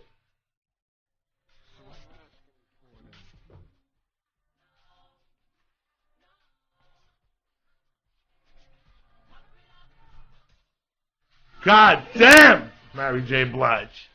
Take that shit off before I fucking go out and eat some black pussy this morning. God damn, Mary J. Blige. You brought a tear to my eye. I love all that shit. That's music, baby. Why does Mary J. Blige get you emotional? Because did you listen to those fucking lyrics? You gotta read the lyrics of that song. You'll sit there and go, what the fuck? Was she smoking pot with Tupac? I mean, her fucking lip. You gonna go get us a donut, Lee? What? To take the sugar off your fucking... You want a donut? Sure, go get a donut. I can't have one. Why not? You're Jewish. Because I did a good job. You did what? I did a good job at the gym. So who gives a fuck? You got a little donuts, Dunkin' Donuts. You're living like a doctor. It's fucking Friday, Lee. Get the stick out of your ass. Lee, you're doing everything today. Kettlebells, you're jumping off fucking cliffs. Oh, shit. Look at what he brought you there. He brought you a little chocolate one. With I can't because I'll eat the entire box well, in the rest of this podcast. Then you'll fucking walk to Glendale and back. Nothing wrong with that. When's the last time you walked to Glendale and back? Never. All right, then. Who the fuck do you think you're dealing with? What's going on with you, baby? So you have this Sunday at the Irvine Improv. Yep, this Sunday, Irvine Improv. Tape it, please. Yeah, I'm taping everything. What happened to the sets from a couple of weeks ago? I got them. How they sounded? I never even heard the Brea set that we this did. Fucking guy. I You terrible. I didn't. This fucking guy. God damn it. Give me high. No, I didn't say it was terrible. I just said we want to go for more because we want to make sure that. I know I'm going to get it in La Jolla, but I'm going to record everything. And if I got the recorder, I'm going to record everything forever. How about that? It just makes it easier. Give me high.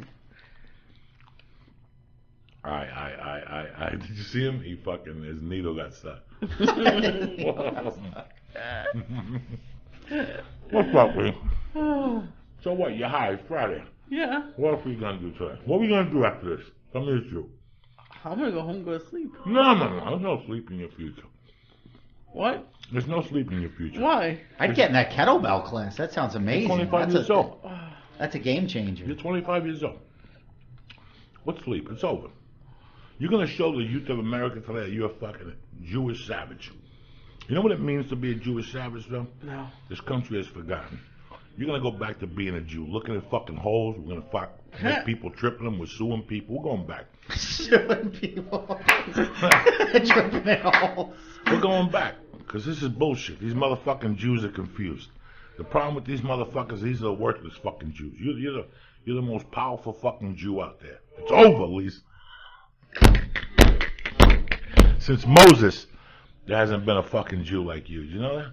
I like it. What's going to be the name of your new CD, my brother? Remember this for when you get sad. That's why I love you.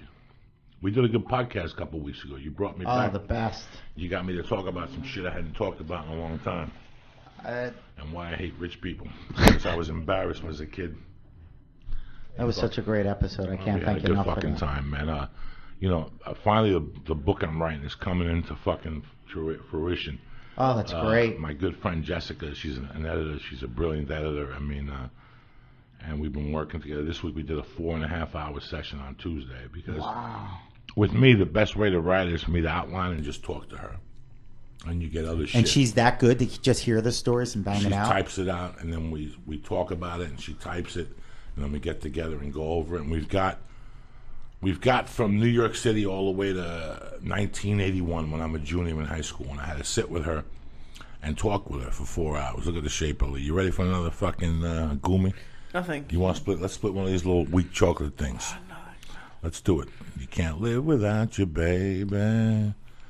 So we really got into it about, I didn't know how fucked up I was. Like, after God took my mother, or whoever takes your parents' life, or whatever, whoever takes a life, like, you figure that I fell apart. I didn't fall apart. I had everything a kid could need.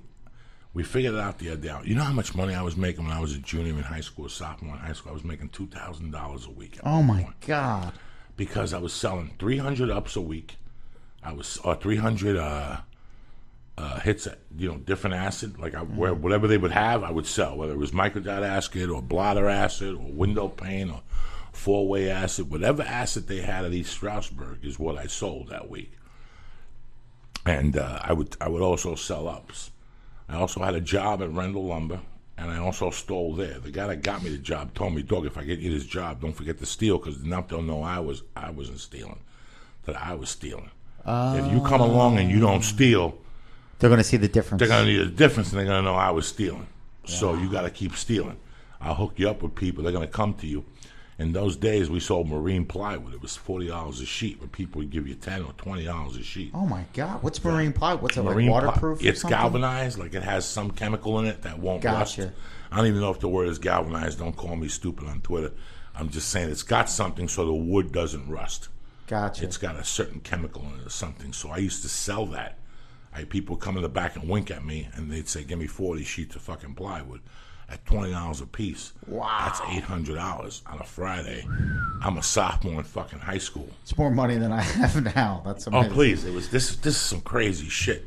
And the place I was working at one day, they sent me to mail a check, I don't even know if I should go here, but fuck it, we already started. And I had this friend that worked at a bank, and he cashed 2 checks for me. I won't even tell you what the amount was. Right, and this guy later on became like a big fucking deal with the Genoveses. Like, this guy's is he with the Genovese? Yeah, in fact, when I Googled him the other day, that's where this picture came up in front of him, in front of a judge with a suit, with an orange shirt on, saying that him and 46 other guys have been indicted for bookmaking in Jersey. Wow. And you think about it, this is who I was with when I was 16. And I got the check not when I was 6. I got the check when I was a junior in high school, because that was the year John Lennon got shot. I got the money that week. That was the week I got the money, because that Sunday when they had the big thing for him at Strawberry Hills Forever, whatever that is. Strawberry Fields Forever. I went to Bleecker Bob's.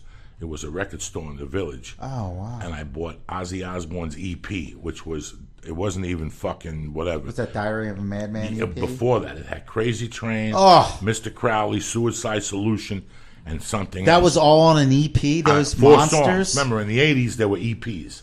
Yep. EPs were fucking 4 songs. Missing Persons had an EP. Rat had an EP. First Rat song was Wanted Man.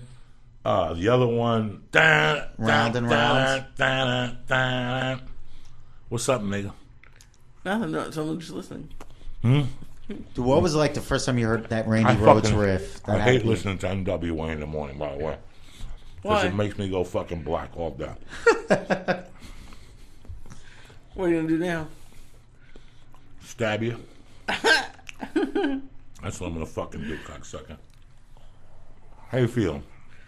I'm good. Look at the shape. You ready for some kettlebells? No, Why not? I'm too high to go do kettlebells. You're never too high. You're never too highly. But I remembered by talking to her, like, I had all this going on. I had no adult supervision. I went to school, I got good grades, and I sold drugs. But the fact was I had no mother. Yeah. So I had everything a 16-year-old could want, but no mother. Yeah. And it's just been an amazing week thinking about that, because we did this on Tuesday. And for the last 2 days, I can't today I feel really good. Yesterday and the day before, I was cracked about my life, about where I was at that point in my life.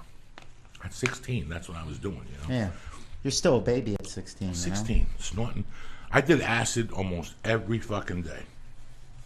And I'll tell you what, if I wouldn't have done that acid, I would have probably done something stupid because it helped me think about my next move. It helped me calm down a little bit. Interesting. It's so weird to say that the Lord works in mysterious ways, Joey. The fucking acid made my mind work, and it made me think of all the avenues I had. And while I was talking to Jessica the other day, I called one of my good friends, Carlos Quintero. It was called The Podcast. And he has a brother, Didi, and I was friends with them. After my mother died, I was either at the Benders, where I slept, or I was at a Villo shed. Remember the kid that's called in, Steve Avillo? He had a shed behind his house. Fucking no heat. We'd sit there, smoke dope, and listen to fucking music. And if I wasn't either at the shed or at Carlos Quintero's house, I was home. So throughout the day, I would go out in the mornings and go to school and then hook up with my friends.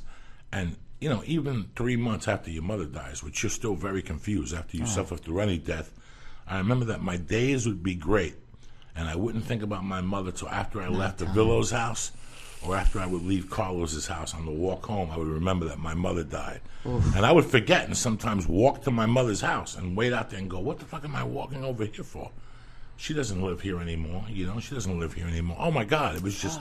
And sometimes I would go in the house and sit in there and wait and say, maybe they buried the wrong lady. Maybe my mother's going to show up. You know, people don't... I've never talked about this pain that I had at this time and how bad it was. And I don't know what kept me going, but it was those three guys. And after our conversation, when I went to get the needle yesterday, I called the Villa and thanked them for being there for me. And I called Carlos that night because I called him in front of Jessica. And he didn't know about this. He didn't know that he was my world. That as soon as I left his house to walk home, my world would shatter. I'd go home and cry myself to sleep and then get up the next day again, you know. But it was weird. I remember the story. Me and Didi robbed the gas station like 6 times. And it was me and Didi like 3 times. But then I had to recruit other people that were nice people. But it was a no-brainer. It was a gimme. It was like a good fella type. The guy's name was Ernie, and he was a little retarded. He was cousins with Sticky Charlie. And he was fucking a little fucked up, this guy. And I used to work at Putnam Fuel, but I got fired for stealing. Everybody got fired for stealing. But Ernie always kept his job. Ernie wasn't all there. He had this huge wife. She had to be... Ernie was a cute little white dude that was probably 38, that probably weighed, 160 pounds. But Ernie's wife was this big, those fat chicks that have, like, chocolate on their fingers all day, and they just wear a house dress and they don't work, and they're white trash, and their like parents old are white school trash. in a muumuu, house dress, and hair and curlers. And she's just going to get bigger and bigger and bigger. And Ernie would talk to me about his sexual exploits with her. Ooh, when I fuck her, it's so hot, her pussy. And I go, Ernie, Jesus. I was 16. I didn't want to hear it. Yeah, I'd be throwing up in my mouth. I didn't want to hear this shit from Ernie talking about how he was eating her ass and her pussy. And in his mind, she was Farrah Fawcett. But in everybody else's mind, she was like the biggest fucking woman in the world. And she was a bitch. She was nasty. So he would tell me. Farrah Fawcett. So you know what he would tell me? He would tell me, you know what, I like to fuck her and eat her pussy with cocaine. But I can't afford it. I only make like $7 an hour. I go, no, that's no problem, Ernie. I go, how much money do you usually have? About 8 o'clock, 9 o'clock. He goes, like $1,000. I go, done. I'll come in, we'll hit you in the head to make it look okay, and then we'll take your money, and at the night when you get home, there'll be an 8-ball waiting for you. And dude, he would fucking get home at midnight. We'd give him the 8-ball, and he'd be so happy. He'd like, the next day she had candles, and she was naked with a bikini on. This woman was fucking huge, with pimples in the back of her thighs and shit. I mean, it was just a fucking nightmare. And please, I'm not here to judge nobody. I'm no fucking Justin Bieber myself. But fucking, I'm serious. I'm no Justin Bieber. But fucking, dog, just the fact that he would get psyched up about fucking that fucking behemoth. There's somebody for everybody. It was somebody for everybody. And she was just dead out. I mean, she had not one appealing quality. I will tell you what I remember about her. She had a fucking wart on her toe. She was always barefoot. That's what made it even worse for me. They lived on the 3rd floor. Now, they lived on the 3rd floor of like the only bad building in the neighborhood. Like, we had one black person in our neighborhood, and they lived in that building. Her name was Marlo. But they lived on the 3rd floor. And he would fuck her in the tub. He would tell me how he'd fuck her and all this shit. So I wouldn't even tell him I was going to rob him. I'd get like a friend of mine, and we'd attack Putnam from the back. And he'd go pump the gas, and when he was walking in, we'd tackle him, and we'd punch him a couple times, and he'd cover up and go, no, help, help. We hit him a couple times, and we just take his money and run. But we weren't fucking pounding him or bullying him. We'd just kick him a couple times. When the cops got there, he'd be scraped up, you know? Yeah. And we'd leave. We'd go home. Me and Didi were fucking nuts. Carlos didn't find out about this like 10 years later. He's like, you guys were robbing Did Putnam. what? What's that? What's that? I could just him going, you guys did what? That's the craziest story. Rob Putnam Fuel. So we would clip him for like $900, buy an 8-ball for $250, give it to him. I'd take a gram out of it and throw aspirin in it. And I'd buy an 8-ball for me and Didi. And we would we split $200 cash. Meanwhile, this poor schlub would end up on the floor, smelling like gasoline with kicks, and we'd give him that 8-ball dog, and he would go crazy. The next day, he's like, oh, I put a Coke rock in a pussy, and it tasted like a chocolate cake. What? Yeah, because there's probably flour in her snatch and fucking Hershey's chocolate. And once you threw the Coke in there, it just became a cake, you nasty motherfucker. But one of the last times we got him, we fucking beat him up. And we took his money, and he's like, you know, the cops are down there, and we bought him an 8-ball, but we ended up doing it. And I'll forget going over there the next day. And he's like, where's my money? Because we were going to tell him we didn't rob him. Like, it wasn't somebody else. Yeah, it was somebody else. So he kept calling the house. I'm like, what's up? Do you have my cocaine? I'm like, what are you talking about? I got robbed last night. I go, that wasn't us. Yes, that was you. Yes, that was you. So we had to go over there and explain. Like, I went over there. I'm like, dog, it wasn't us. I don't know what you're talking about. He was like, you don't understand. I forget what his wife's name was. Like a Mimi. He's like, my Mimi had flowers and candles burning, and she had a new bikini, and that cocaine never showed up. I'll never forget him saying that to me, and me going, Ernie, you're past due. Like, I can't even rob you no more, because you think that woman upstairs is some Brazilian fucking model. Yeah. It's fucking amazing the things you learn. What's up, Lee? You ready for another Gumi Bear? No, thanks. What were you thinking about that hot chick? How you want to eat her ass and shit? No, that was gross. How you'd suck on that toe with a wart on it? No, I'm just thinking, just robbing a gas station 5 times. You never rob a gas station? No. He gets a walk in the park. But there's even a I funniest... shoplifted from one, I got nervous. There's even a funniest story to this. Is a kid in Florida. His name is Louis Castellito, a.k.a. Digger. Last time I see A.k.a. That's his name, Digger. Last time I saw Louis, he was talking to people. He's like, I remember the time he showed up in my house with a map, like a diagram. And he was going to rob a gas station, because after a while I needed partners. I couldn't keep robbing them by myself. You didn't have to do nothing to him. You weren't going to get caught. There was no possibility of jail time, because the cops never even thought of Putnam Fuel, and nobody gave a fuck about Fred. He got robbed every week. He was on Tunley Avenue, for Christ's sakes, on Saturday. Anybody could rob him. Right. So I would just go to, like, you say to me, man, I need money for the prom. Perfect. When was the last time you tackled somebody? And you're like, I can't tackle you. You're going to tackle something. So I went to his house, and I'm like, tell him, dog, I need your help. We're going to make some money. We're going to do an 8-ball, and you're going to have some fun. And I hit him with a diagram. And he's like, it was like a football play. He had it all diagrammed. It's like he did it before. I had done it before. Oh, that's hysterical. I'd done it a couple times. So he tells the story every time he comes to my shows. He's like, Coco showed up with a fucking diagram. You ready for another Gumi? X marks the spot. Did you go high or low? Which one were you? Did you kneel down behind him, or what did you do?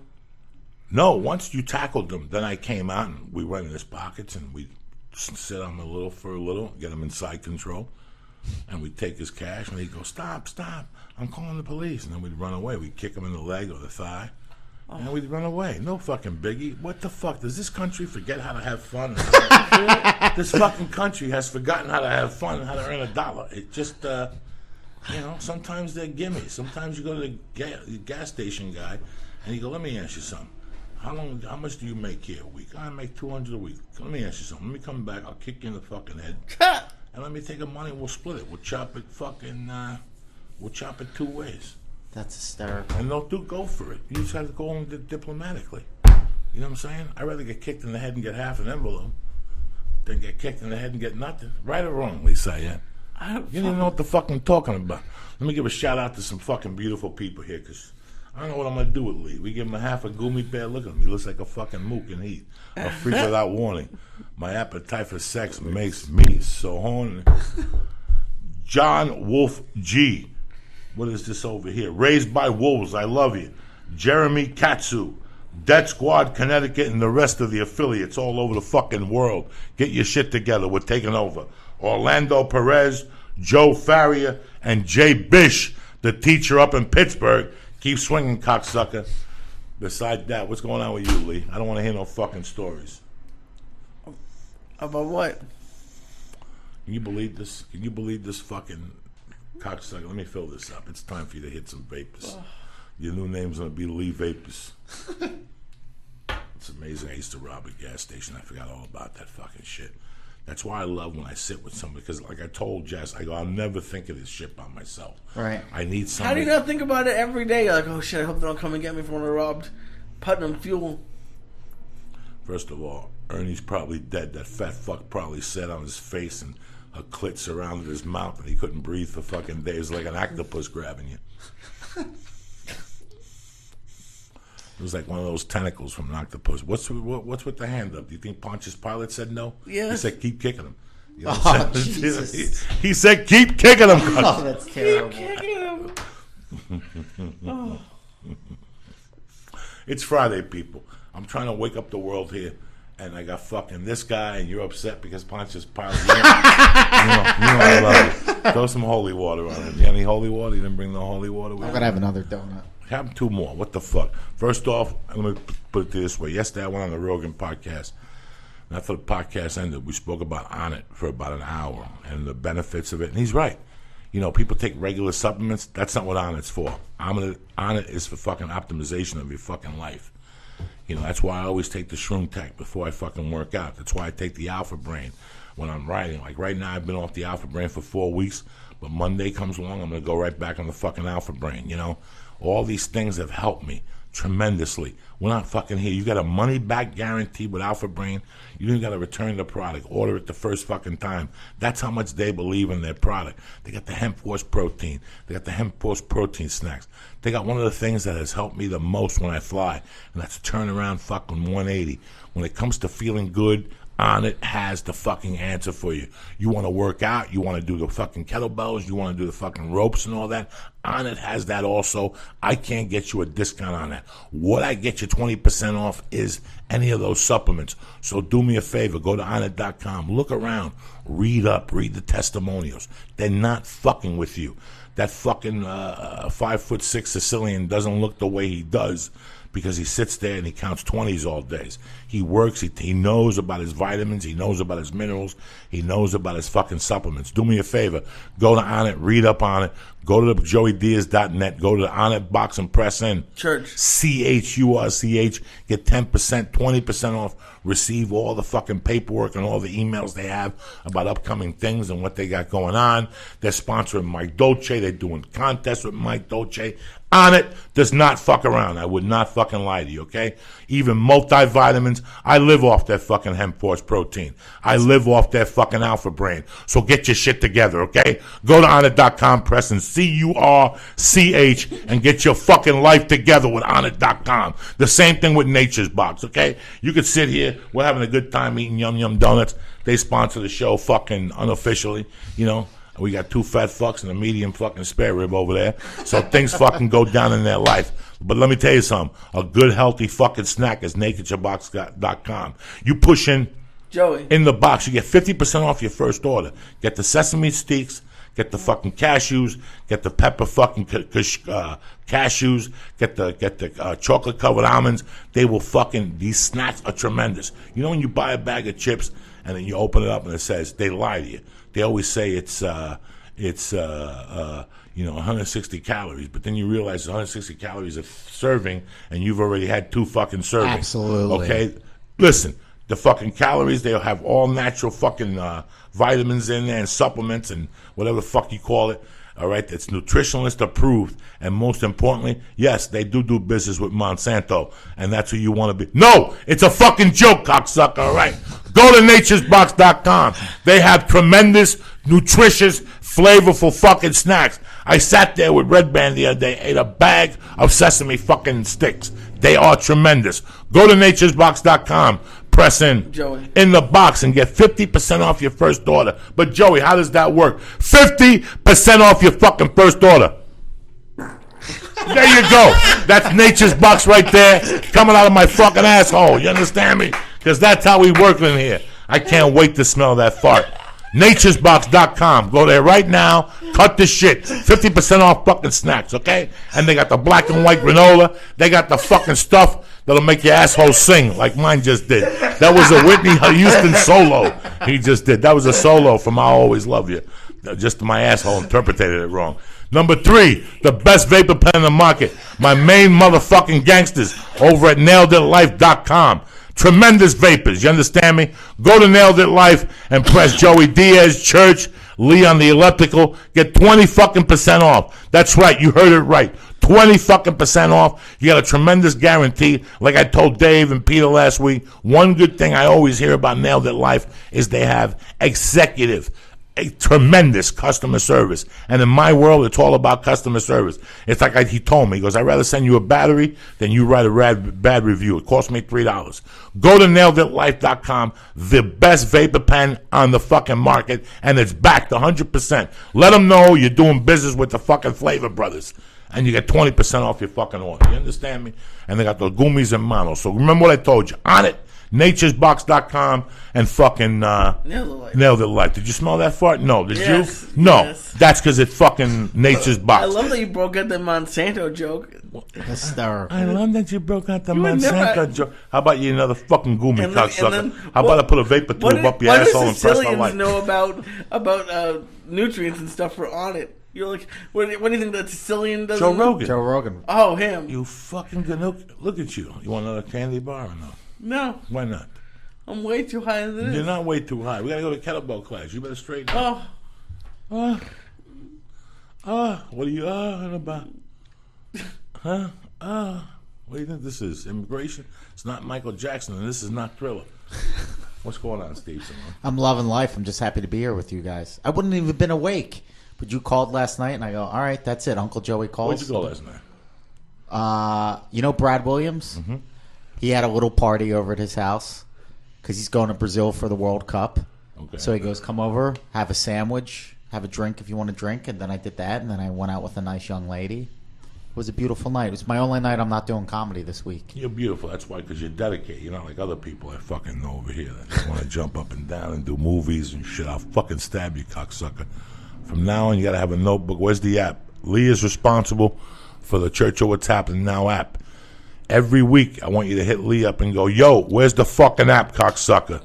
Because I can't hit him up enough. For 6 months, where's the app, Lee? And every day tells me a story. The guy didn't call him back. There's no app sold to Jews. Every day got a new fucking story. That shit ends today, cocksucker. What? Who was it? Who was at my man's house? Brad's. He had probably 6 chicks for every dude that was there. And I was only there for like the first hour, 2 hours. I bet that midget's got a 2-foot dick. Oh, I bet he's got sure. a bigger dick than his fucking head. I'm fucking sure Brad. there were so many I'm girls telling there. you. He's always got a different hot chick with Fucking him. broads love midgets. I don't know what the fuck it is. I wish I was a fucking midget down on my knees. You know why? Because you could do dirty, filthy things. You don't have to fucking get on a bed with them.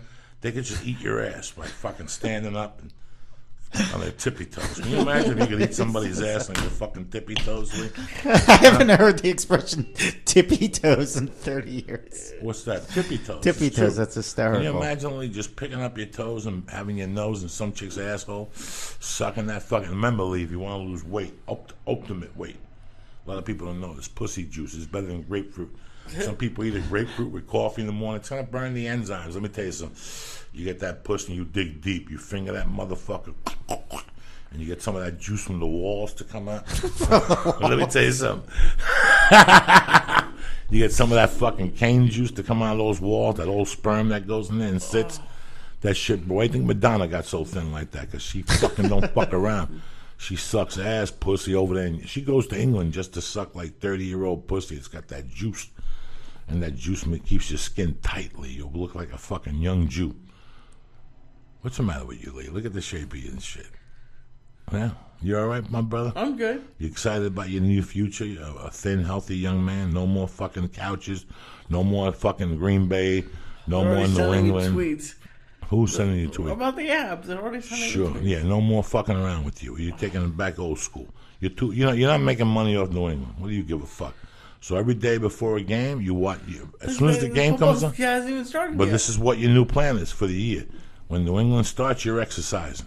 You catch it from halftime only. That's your treat. You're only watching from halftime in if you've exercised for the first 30 minutes. No pregame football. You ain't Jimmy the Greek and you ain't no fucking analyst.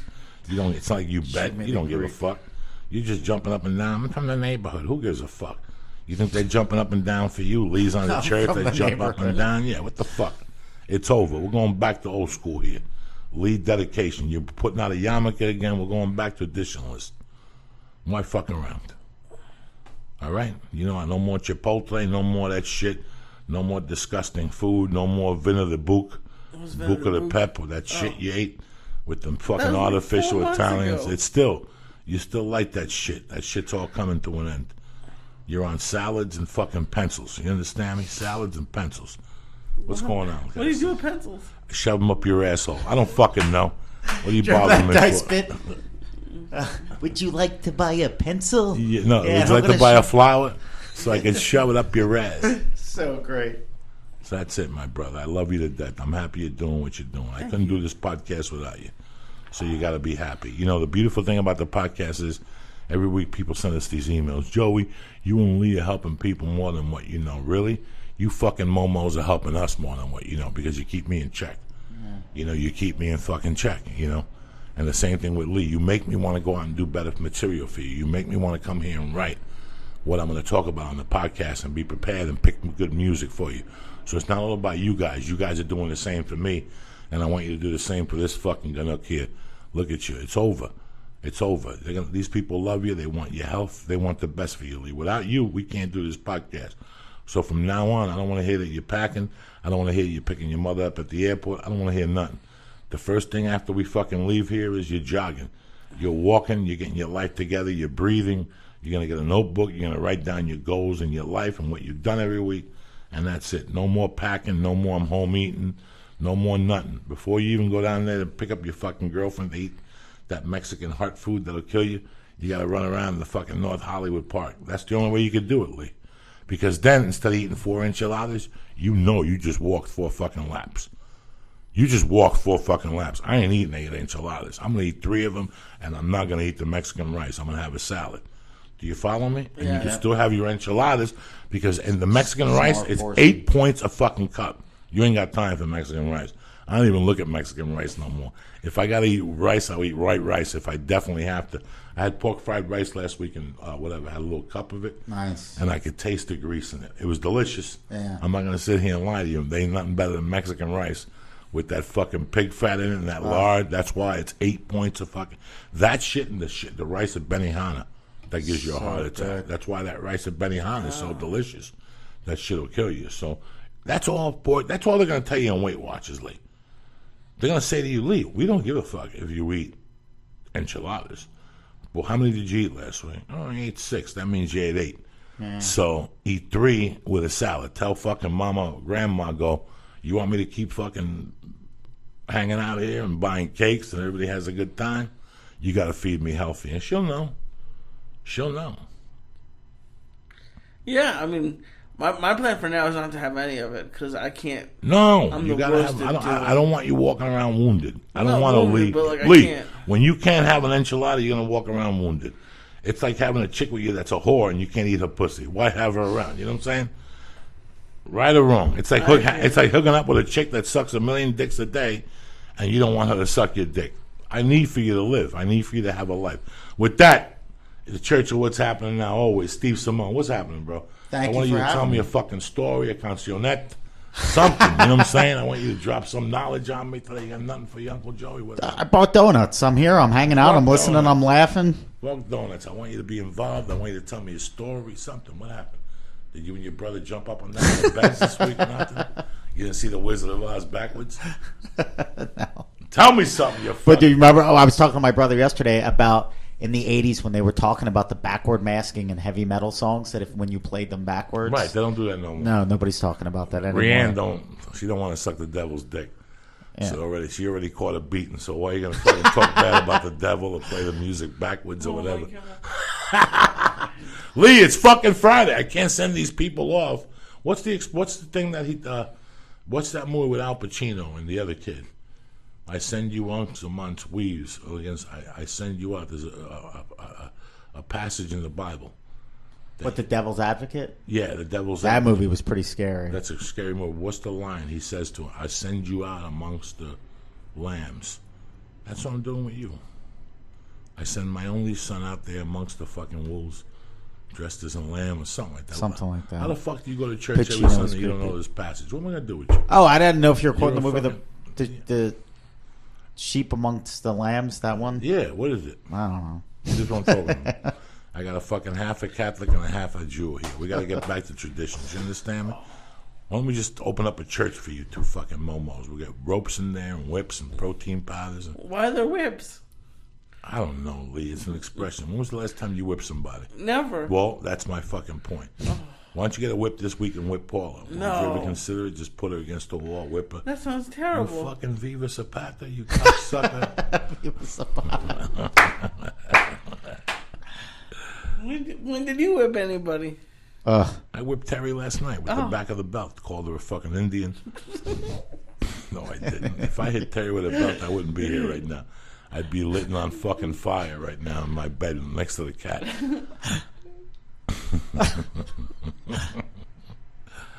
I love you, Pat. I love you guys. I love you people at home. I love that you support the church and you support what we're doing. You know, we're coming at you straight from the heart, like, what's his name in the 80s? Who came at you straight from the heart?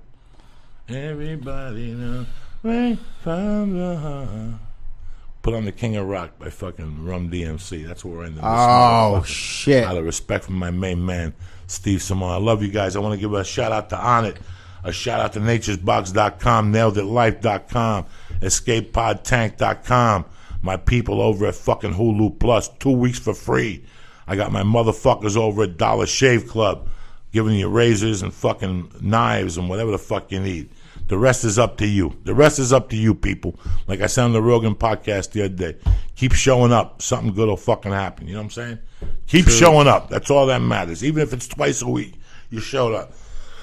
I love you, motherfuckers. Have a great weekend. Lee, I love you, cocksucker. Steve Simone. I love you, Uncle Joey. Sunday, July, It's 11th and 12th, La Jolla Comedy La Jolla, Store. and then Sunday where? This Sunday at the Irvine They Improv. give you all the fun dates, don't they? Yeah. You got to work like a fucking savage on a Sunday. People can't get to church on Sunday, but you expect to do a comedy show on Exactly. Sunday. So you got to pack it and you got to tell them you're going to be the funniest fucking Steve Simone Oh. they're ever going to see. They're going to have to tell 60 Minutes to suck their dick, DVR that motherfucker. Who gives a fuck about Jay Leno and Chinese people riding horses and fucking...